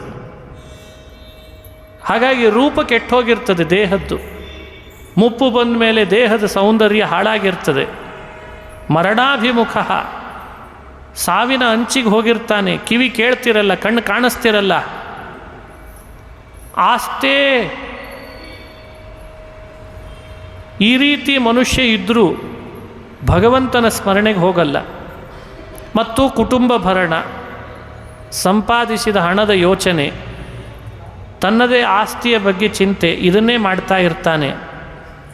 ರೋಗಗಳು ಉನ್ಬಳಿಸಿದಂತೆ ಆ ಉಸಿರಾಟದೊಳಗೆ ಧ್ವನಿ ಶುರುವಾಗಿರ್ತದೆ. ಕಾಸಶ್ವಾಸ ಕೃತಾಯಾಸ, ಒಂದು ಬಾರಿ ಉಸಿರಾಡಿಸಿ ಹೊರಗೆ ಬಿಡೋ ಅಷ್ಟರಲ್ಲೇ ಸುಸ್ತಾಗಿರ್ತದಂತೆ. ಒಳಗಡೆಯಿಂದ ಶಬ್ದ ಬರ್ತಿರ್ತದೆ, ಆದರೂ ಆಸೆ ಬಿಡ್ತಿರಲ್ಲಂತೆ. ಶಯಾನಃ ಪರಿಶೋಚದ್ಭಿ ಪರಿವೀತಸ್ವಬಂಧುಭಿ, ರೋಗದಿಂದ ಹೊರಸನ್ನು ಹಾಕಿ ಮಲಗಿಸಿ ಅಯ್ಯೋ ಅಂತ ಬಂಧುಗಳೆಲ್ಲ ಸುತ್ತಲೂ ಕೂತ್ಕೊಂಡು ಗೋಳಾಡ್ತಿರ್ತಾರಂತೆ. ಬರಬಾರ್ದಾಗಿತ್ತು, ಬರಬಾರ್ದು. ಅವನು ಅನುಭವಿಸೋನಿಗೆ ಗೊತ್ತು ಅವನ ಪರಿಸ್ಥಿತಿ ಏನು ಅಂತ. ಇದೆಲ್ಲ ಮನುಷ್ಯ ಅನುಭವಿಸುವ ದುಃಖಗಳ ಹಿಂದೆ ಅವ ಮಾಡಿದ ದುಷ್ಕೃತಗಳಿವೆ ಅಂತ ಹೇಳ್ತಾ ಬರ್ತಾನೆ. ತಸ್ಮಿನ್ ಅನಂತ ಅಂತಕ್ಷಣೆ ತಾರ್ಕ್ಷ್ಯ ದೇವಿ ದೃಷ್ಟಿ ಪ್ರಜಾಯತೆ. ಒಂದು ದಿವ್ಯ ದೃಷ್ಟಿ ಮನುಷ್ಯನಿಗೆ ಈ ಥರದ ಸ್ಥಿತಿ ತಲುಪಿದಾಗಲೂ ಕೊಡ್ತಾನಂತೆ ದೇವರು. ಏಕೀಭೂತಂ ಜಗತ್ಸರ್ವಂ ನ ಕಿಂಚಿದ್ ವಕ್ತುಮೀಹತೆ, ವಿಕಲೇಂದ್ರಿಯ ಸಂಜಾತಃ ಚೈತನ್ಯೈ ಜಡತಾಂ ಗತೆ. ಈ ಜಗತ್ತೆಲ್ಲ ಒಂದೇ ಅನ್ನೋ ಹಾಗೆ ಕಾಣಲಿಕ್ಕೆ ಪ್ರಾರಂಭ ಆಗ್ತದೆ. ಇಂದ್ರಿಯಗಳಲ್ಲಿ ಶಕ್ತಿ ಕಳ್ಕೊಂಡಿರ್ತಾನೆ, ಕಫ ಉಗುಳ್ತಾ ಇರ್ತಾನೆ, ಒಳಗಡೆಯಲ್ಲಿ ಜಾಸ್ತಿ ಪೀಡೆ ಅನುಭವಿಸ್ತಿರ್ತಾನೆ. ಒಂದು ಬಾರಿ ಮೃತ್ಯು ಹತ್ತಿರ ಬರ್ತದೆ ಅಂದರೆ ಬಂದ ಮೃತ್ಯು ಇವನನ್ನು ಸರಳ ಕಳ್ಕೊಂಡು ಹೋಗಲ್ಲ. ಒಂದು 100 ಚೇಳು ಕಚ್ಚಿದರೆ ಏನು ದುಃಖ ಆಗಬೇಕೋ ಆ ದುಃಖ ಕೊಟ್ಟು ಕರ್ಕೊಂಡು ಹೋಗ್ತದಂತೆ. ದೇವರು ಹೇಳಿದಾನೆ ಈ ಮಾತುಗಳನ್ನು. ಶತವೃಶ್ಚಿಕ ದಷ್ಟಸ್ಯ ಯಾ ಪೀಡಾ ಸಾ ಅನುಭೂಯತೆ. ವೃಶ್ಚಿಕ ಅಂದರೆ ಚೇಳು. ಒಂದು 100 ಚೇಳು ಕಡಿದ್ರೆ ಮನುಷ್ಯನಿಗೆ ಏನು ಅನುಭವ ಆಗಬೇಕೋ ದೇಹ ಬಿಟ್ಟು ಹೋಗುವಾಗ ಆ ಅನುಭವವನ್ನು ಅನುಭವಿಸ್ತಾನೆ ಅಂತ ಹೇಳಿಬಿಟ್ಟೆ. ಅಷ್ಟು ದುಃಖ ಆಗ್ತದಂತೆ. ಯಮದೂತೌ ತದಾ ಪ್ರಾಪ್ತೌ ಭೀಮೌ ಸರಭಸೆ ಕ್ಷಣೌ. ರಭಸದಿಂದ ಯಮದೂತರು ಭಾರಿ ಕ್ರೂರರಾಗಿರ್ತಾರೆ. ಅವರು ಬಂದು ಪಾಶ ಹಾಕಿ ಎಳ್ಕೊಂಡು ಹೋಗಬೇಕು ಅಂತ. ಪಾಶದಂಡಧರೌ ನಗ್ನೌ ದಂತೈ ಕಟಕಟಾಯತೌ.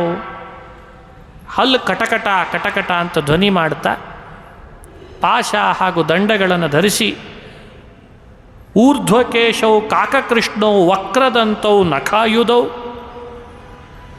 ಯಮದೂತರ ಕೂದಲು ಎಲ್ಲ ದಿಗಿರು ನಿಂತಿರ್ತದಂತೆ, ಮೇಲ್ ನಿಗಿರು ನಿಂತಿರ್ತದೆ. ಕಾಕಕೃಷ್ಣವು ಮೈ ಬಣ್ಣ ಕಾಕದಷ್ಟು ಕಪ್ಪಾಗಿರ್ತದೆ. ವಕ್ರತುಂಡವು ಕೋರೆ ಹಲ್ಲುಗಳು, ಕೈಯಲ್ಲಿ ಉಗುರುಗಳೇ ಆಯುಧದಷ್ಟು ಚೂಪಾಗಿರ್ತಾವಂತೆ. ಇವರನ್ನು ನೋಡ್ತಾನೆ. ನೋಡಿದ ಕೂಡಲೇ ಜೀವ ಈ ಮುಪ್ಪು ರೋಗ ರುಜಿನಗಳಿಂದ ಬಳಲ್ತಾ ಇದ್ದವನು ನೋಡಿದ ಕೂಡಲೇ ಮೂತ್ರ ಮಾಡ್ಕೊಂಡ್ಬಿಡ್ತಾನಂತ. ಅಷ್ಟು ಘೋರರಾಗಿರ್ತಾರಂತೆ ಯಮದೂತ. ಇದು ಮೃತ್ಯು ಕಾಲದ ಪೂರ್ವದಲ್ಲಿ ಆಗುವ ಘಟನೆಗಳು. ಅದನ್ನು ಹೇಳಿದ. ಸದೃಷ್ಟ್ವಾ ತ್ರಸ್ತ ಹೃದಯ ಶಕ್ರನ್ ಮೂತ್ರಂ ವಿಮುಂಚತಿ. ಮರಣಕಾಲ ಎಷ್ಟು ಭಯಾನಕ, ಪಾಪ ಮಾಡಿದವರ ಮರಣ ಇನ್ನೆಷ್ಟು ಭಯಾನಕ, ದುಷ್ಕೃತಗಳನ್ನು ಮಾಡಿದವರಿಗಾಗುವ ದುಃಖ ಎಲ್ಲ ವಿವರಣೆ ಮಾಡ್ತಾನೆ ನಾರಾಯಣ. ಅಂಗುಷ್ಠ ಮಾತ್ರ ಪುರುಷೋ ಹಾಹಾ ಕುರ್ವನ್ ಕಲೇವರಾತ್ ತದೈವ ಗುಹ್ಯತೆ ದೂತೈರ್ಯಾಮೈ ಪಾಶೇನ ಸ್ವಕಂ ಗೃಹಂ. ಯಾಮೈ ಪಶ್ಯನ್ ಸ್ವಕಂ ಗೃಹಂ. ಮೂತ್ರ ಮಾಡಿದ ಈ ಜೀವನನ್ನು ಕರುಣೆ ಬರಲ್ಲ ಅವರಿಗೆ. ದೇಹದಿಂದ ಒಳಗಿರೋವನನ್ನು ಎಳಿತಾರೆ. ಅಂಗುಷ್ಠ ಪರಿಮಿತಿಯನ್ನು ವಿವರಣೆ ಮಾಡಿದೆ ಭಾಗವತ, ಇದು ಗರುಡ ಪುರಾಣ. ಪಾಶ ಹಾಕಿ ಎಳೆದು ಆ ದೇಹದಿಂದ ಎಳೆದು ಮತ್ತೊಂದು ದೇಹದಲ್ಲಿ ಹಾಕ್ತಾರೆ. ಆ ದೇಹಕ್ಕೆ ಯಾತನಾ ದೇಹ ಅಂತ ಪುರಾಣ ವಿವರಣೆ ಮಾಡಿದೆ. ಯಾತನಾ ದೇಹವಾವೃತ್ಯ ಪಾಶೈರ್ಬದ್ಧ್ವಾ ಗಲೇ ಬಲಾತ್. ಸ್ಥೂಲ ದೇಹದಿಂದ ಯಾತನಾ ದೇಹಕ್ಕೆ ಅವನನ್ನು ಮರಳೋ ಹಾಗೆ ಕರೆಸೋ ಹಾಗೆ ಮಾಡಿ ಅಲ್ಲಿಗೂ ಪಾಶಬಂಧನ ಮಾಡಿ ಕೈಯಲ್ಲಿದ್ದ ಕೋಲ್ನಿಂದ ಹೊಡಿತಾ ಬಹುದೀರ್ಘ ದಾರಿಯನ್ನು ದಾಟಿಸ್ಕೊಂಡು ರಾಜಭೃತ್ಯರು ಸೇವಕರನ್ನು ತಪ್ಪಿತಸ್ಥರನ್ನು ಎಳ್ಕೊಂಡು ಹೋದಾಗೆ ಎಳ್ಕೊಂಡು ಹೊರಡ್ತಾರೆ. ತಸ್ಯೈವ ನಿಯಮಾನಸ್ಯ ದೂತಾ ಸಂತರ್ಜಯಂತಿ ಚ. ನಿಧಾನ ಸಾಕ್ತಾ ಇದ್ದರೆ ಕಾಲಿಗೆ ಏಟು ಹಾಕ್ತಾರೆ. ಬುದ್ಧಿ ಇದೆ ಇಲ್ಲಿ, ಬಹಳ ದೂರ ಹೋಗ್ಬೇಕು, ನಡಿ ಇಲ್ಲಿದ ಅಂತ ಕರ್ಕೊಂಡು ಹೋಗ್ತಾರೆ. ಹಸಿವೆ ನೀರಡಿಕೆಗಳಿಂದ ಬಳಲಿ ಬೆಂಡಾಗ್ತಾನೆ. ಮತ್ತೆ ಪುನಃ ಯಾತನಾ ಶರೀರ ಅಂದರೆ ಯಾವ ರೀತಿಯಿಂದಲೂ ಸುಖ ಅನುಭವಿಸಲಿಕ್ಕಿಲ್ಲ, ನೆಮ್ಮದಿ ಇಲ್ಲ, ಅಂಥ ಶರೀರಕ್ಕೆ ಯಾತನಾ ಶರೀರ ಅಂತ ಕರೀತಾರೆ. ಕ್ಷುತ್ರುಟ್ಪರೀತೋ, ಹಸಿವೆ ನೀರಡಿಕೆಯಿಂದ ಬಳಲ್ತಾನೆ. ಅವರು ಕರ್ಕೊಂಡೋಗೋ ದಾರಿಯಲ್ಲಿ ಕಾಡುಗಿಚ್ಚಿನ ಬೆಂಕಿಗಳು ಬಂದು ಇವನನ್ನು ಕಿಡಿ ಇವನ ಮೈ ಮೇಲೆ ಬೀಳ್ತಿರ್ತಾವಂತ. ಕೆಸರಿನ ಮಡುವಿನಲ್ಲಿ ಕರ್ಕೊಂಡು ಹೋಗ್ತಾರೆ. ಮಲಮೂತ್ರದ ನದಿ ಹರಿತಿರ್ತದೆ, ಅಲ್ಲೇ ಎಳ್ಕೊಂಡು ಹೋಗ್ತಾರೆ. ನಡಿ ನಡಿ ನಡಿ ಮಾಡಿದ್ದಿ ಪಾಪ ನಡಿ ಅಂತ ಯಮಯಾತನೆ ಅನುಭವಿಸ್ತಾರೆ. ತ್ರಿಭಿರ್ಮುಹೂರ್ತೈರ್ದ್ವಾಭ್ಯಾಂ ವಾ ನೀಯತೆ ತತ್ರ ಮಾನವಃ. ಯಮಲೋಕ 99,000 ಯೋಜನದಷ್ಟು ದೂರಿದೆಯಂತೆ ಮನುಷ್ಯ ಲೋಕದಿಂದ. 99,000 ಯೋಜನದ ಯಮಲೋಕವನ್ನು 2-3 ಮುಹೂರ್ತದೊಳಗೆ ಒಂದ್ಸಲಿ ಕರ್ಕೊಂಡು ಹೋಗಿ ವಾಪಸ್ ಕರ್ಕೊಂಡ್ಬಂದಿರ್ತಾರಂತೆ. ಕರ್ಕೊಂಡು ಬಂದು ಮತ್ತೆ ಪುನಃ ದುಃಖಕ್ಕೀಡು ಮಾಡ್ತಾರೆ. ತ್ರಿಭಿರ್ಮುಹೂರ್ತೈರ್ದ್ವಾಭ್ಯಾಂ ವಾ ನೀಯತೆ ತತ್ರ ಮಾನವ ಪ್ರದರ್ಶಯಂತಿ ದೂತಾಸ್ತಾ ಘೋರ ನರಕಯಾತನಾ. ಮುಹೂರ್ತ ಮಾತ್ರ ತ್ವರಿತಂ ಯಮಂ ವೀಕ್ಷ ಭಯಂ ಪುಮಾನ್ ಯಮಾಜ್ಞೆಯ ಸಮಂ ದೂತೈ ಪುನರಾಯಾತಿ ಖೇಚರ. ಇದೊಂದು ವಿಚಿತ್ರ ಘಟನೆಯನ್ನು ಗರುಡ ಪುರಾಣ ಹೇಳಿದೆ. 99,000 ಯೋಜನ ದೂರ ಇರುವ ಯಮಲೋಕಕ್ಕೆ 2-3 ಮುಹೂರ್ತದೊಳಗೆ ಎಳ್ಕೊಂಡು ಹೋಗಬೇಕಾದ್ರೆ ಯಾವ ರಭಸದಲ್ಲಿ ಎಳ್ಕೊಂಡು ಹೋಗ್ತಾರೆ. ಹೋಗಿ ಯಮನ ಮುಂದೆ ನಿಲ್ಲಿಸಿದ ಕೂಡಲೇ ಭಯಭೀತನಾಗ್ತಾನೆ. ಪುನಃ ಎಳ್ಕೊಂಡು ಅವನನ್ನು ವಾಪಸ್ ಕರ್ಕೊಂಡು ಬಂದಿರ್ತಾರಂತೆ. ಅಂದರೆ ಒಂದ್ಸಲಿ ಯಮನ್ ನೋಡಿ ಬರಲಿ ಅಂತ, ಒಂದ್ಸಲಿ ಯಮನ್ ನೋಡಿ ಬರ್ತಾರೆ. ಯಮ ಆದೇಶ ಮಾಡ್ತಾನೆ. ಕೂಡಲೇ ಯಮ ಆದೇಶ ಮಾಡಿದ ಕೂಡಲೇ ದೂತರು ಎಳ್ಕೊಂಡು ಮತ್ತೆ ವಾಪಸ್ ಬರ್ತಾರಂತೆ. ಅಗಮ್ಯ ವಾಸನಾ ಬದ್ಧೋ ದೇಹಮಿಚ್ಛನ್ಯಮಾನುಗೈ.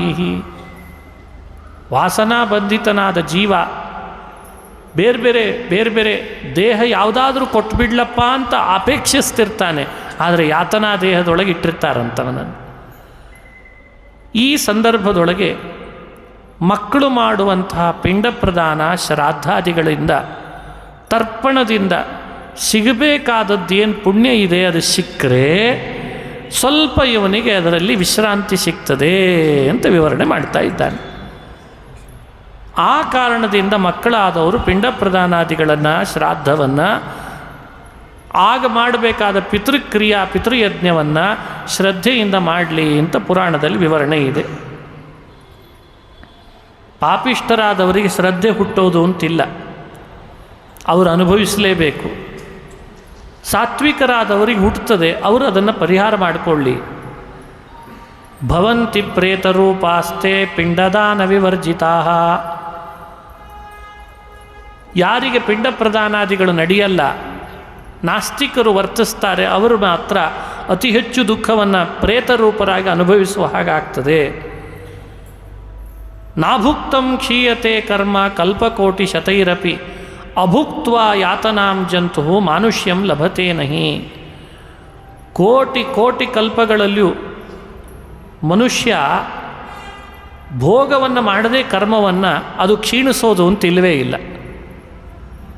ಕನ್ನಡದಲ್ಲಿ ಮಾತಿದೆ, ಮಾಡಿದ್ದುಣ್ಣೋ ಮಹಾರಾಯ ಅಂತ. ಮಾಡದೇ ಇದ್ದದ್ದನ್ನು ನೀನು ಅನುಭವಿಸಬೇಕು ಅಂತ ಯಾರು ಹೇಳಲ್ಲ. ಅನುಭವಿಸದೇ ಇದ್ದರೆ ಮಾಡಿದ್ದು ಕರಗ್ತದೆ ಅಂತಿಲ್ಲ, ನೆನಪಿರಲಿ. ಅದನ್ನೇ ಪುರಾಣ ಹೇಳ್ತು. ನಾಭುಕ್ತಂ ಕ್ಷೀಯತೆ ಕರ್ಮ. ಅನುಭವಿಸದೆ ಕರ್ಮ ಕರಗೋದು ಅಂತಿಲ್ಲ, ಅನುಭವಿಸಿಯೇ ಕರ್ಮವನ್ನು ಕರಗಬೇಕು. ಅಭುಕ್ತ್ವ ಯಾತನಾಂ ಜಂತು ಮಾನುಷ್ಯಂ ಲಭತೆ. ಅನುಭವಿಸದೇನೆ ಮನುಷ್ಯ ಜನ್ಮ ಯಾವತ್ತೂ ಪ್ರಾಪ್ತವಾಗಲ್ಲ. ಅನುಭವಿಸಿ ಯಾವಾಗಲೋ ಒಮ್ಮೆ ಮನುಷ್ಯ ದೇಹ ಬರಲಿಕ್ಕೆ ಅವಕಾಶ ಇರ್ತದೆ. ಇದನ್ನು ಅರ್ಥೈಸಿಕೊಂಡ ಮಕ್ಕಳು ತಮ್ಮ ತಂದೆಗೆ ತಾವು ಮಾಡಬೇಕಾದಂತಹ ಪಿಂಡ ಪ್ರದಾನ ಶ್ರಾದ್ದಗಳನ್ನು ಅವಶ್ಯ ಮಾಡಲಿ ಅಂತ ಭಗವಂತ ನಾರಾಯಣ ಅಥೋ ದದ್ಯಾತ್ ಸುತಃ ಪಿಂಡಾನ್ ದಿನೇಶು ದಶಸು ದ್ವಿಜ 10 ದಿನಗಳಲ್ಲಿ ಅವಶ್ಯವಾಗಿ ಪಿಂಡ ಪ್ರದಾನವನ್ನು ಮಾಡಲಿ. ಆ ಒಂದೊಂದು ದಿನದಿಂದ ಅನುಭವಿಸುವ ಪಿಂಡ, ಅದರಿಂದ ಬರುವ ಪುಣ್ಯ ಅವರ ತಂದೆಗೆ ಸುಖವನ್ನು ಕೊಡುವಂತಾಗಲಿ ಅಂತ ಭಗವಂತ ಆ ವಿಷಯವನ್ನು ಪ್ರಸ್ತಾಪ ಮಾಡ್ತಾನೆ. ಇವತ್ತು ಇಷ್ಟು ಹೇಳಿದ್ದೇನೆ, ನಾಳೆ ದಿವಸ ಮುಂದುವರಿಸೋಣ. ಶ್ರೀಕೃಷ್ಣಾರ್ಪಣಮಸ್ತು. ಹರಯೇ ನಮಃ. ಹರಯೇ ನಮಃ.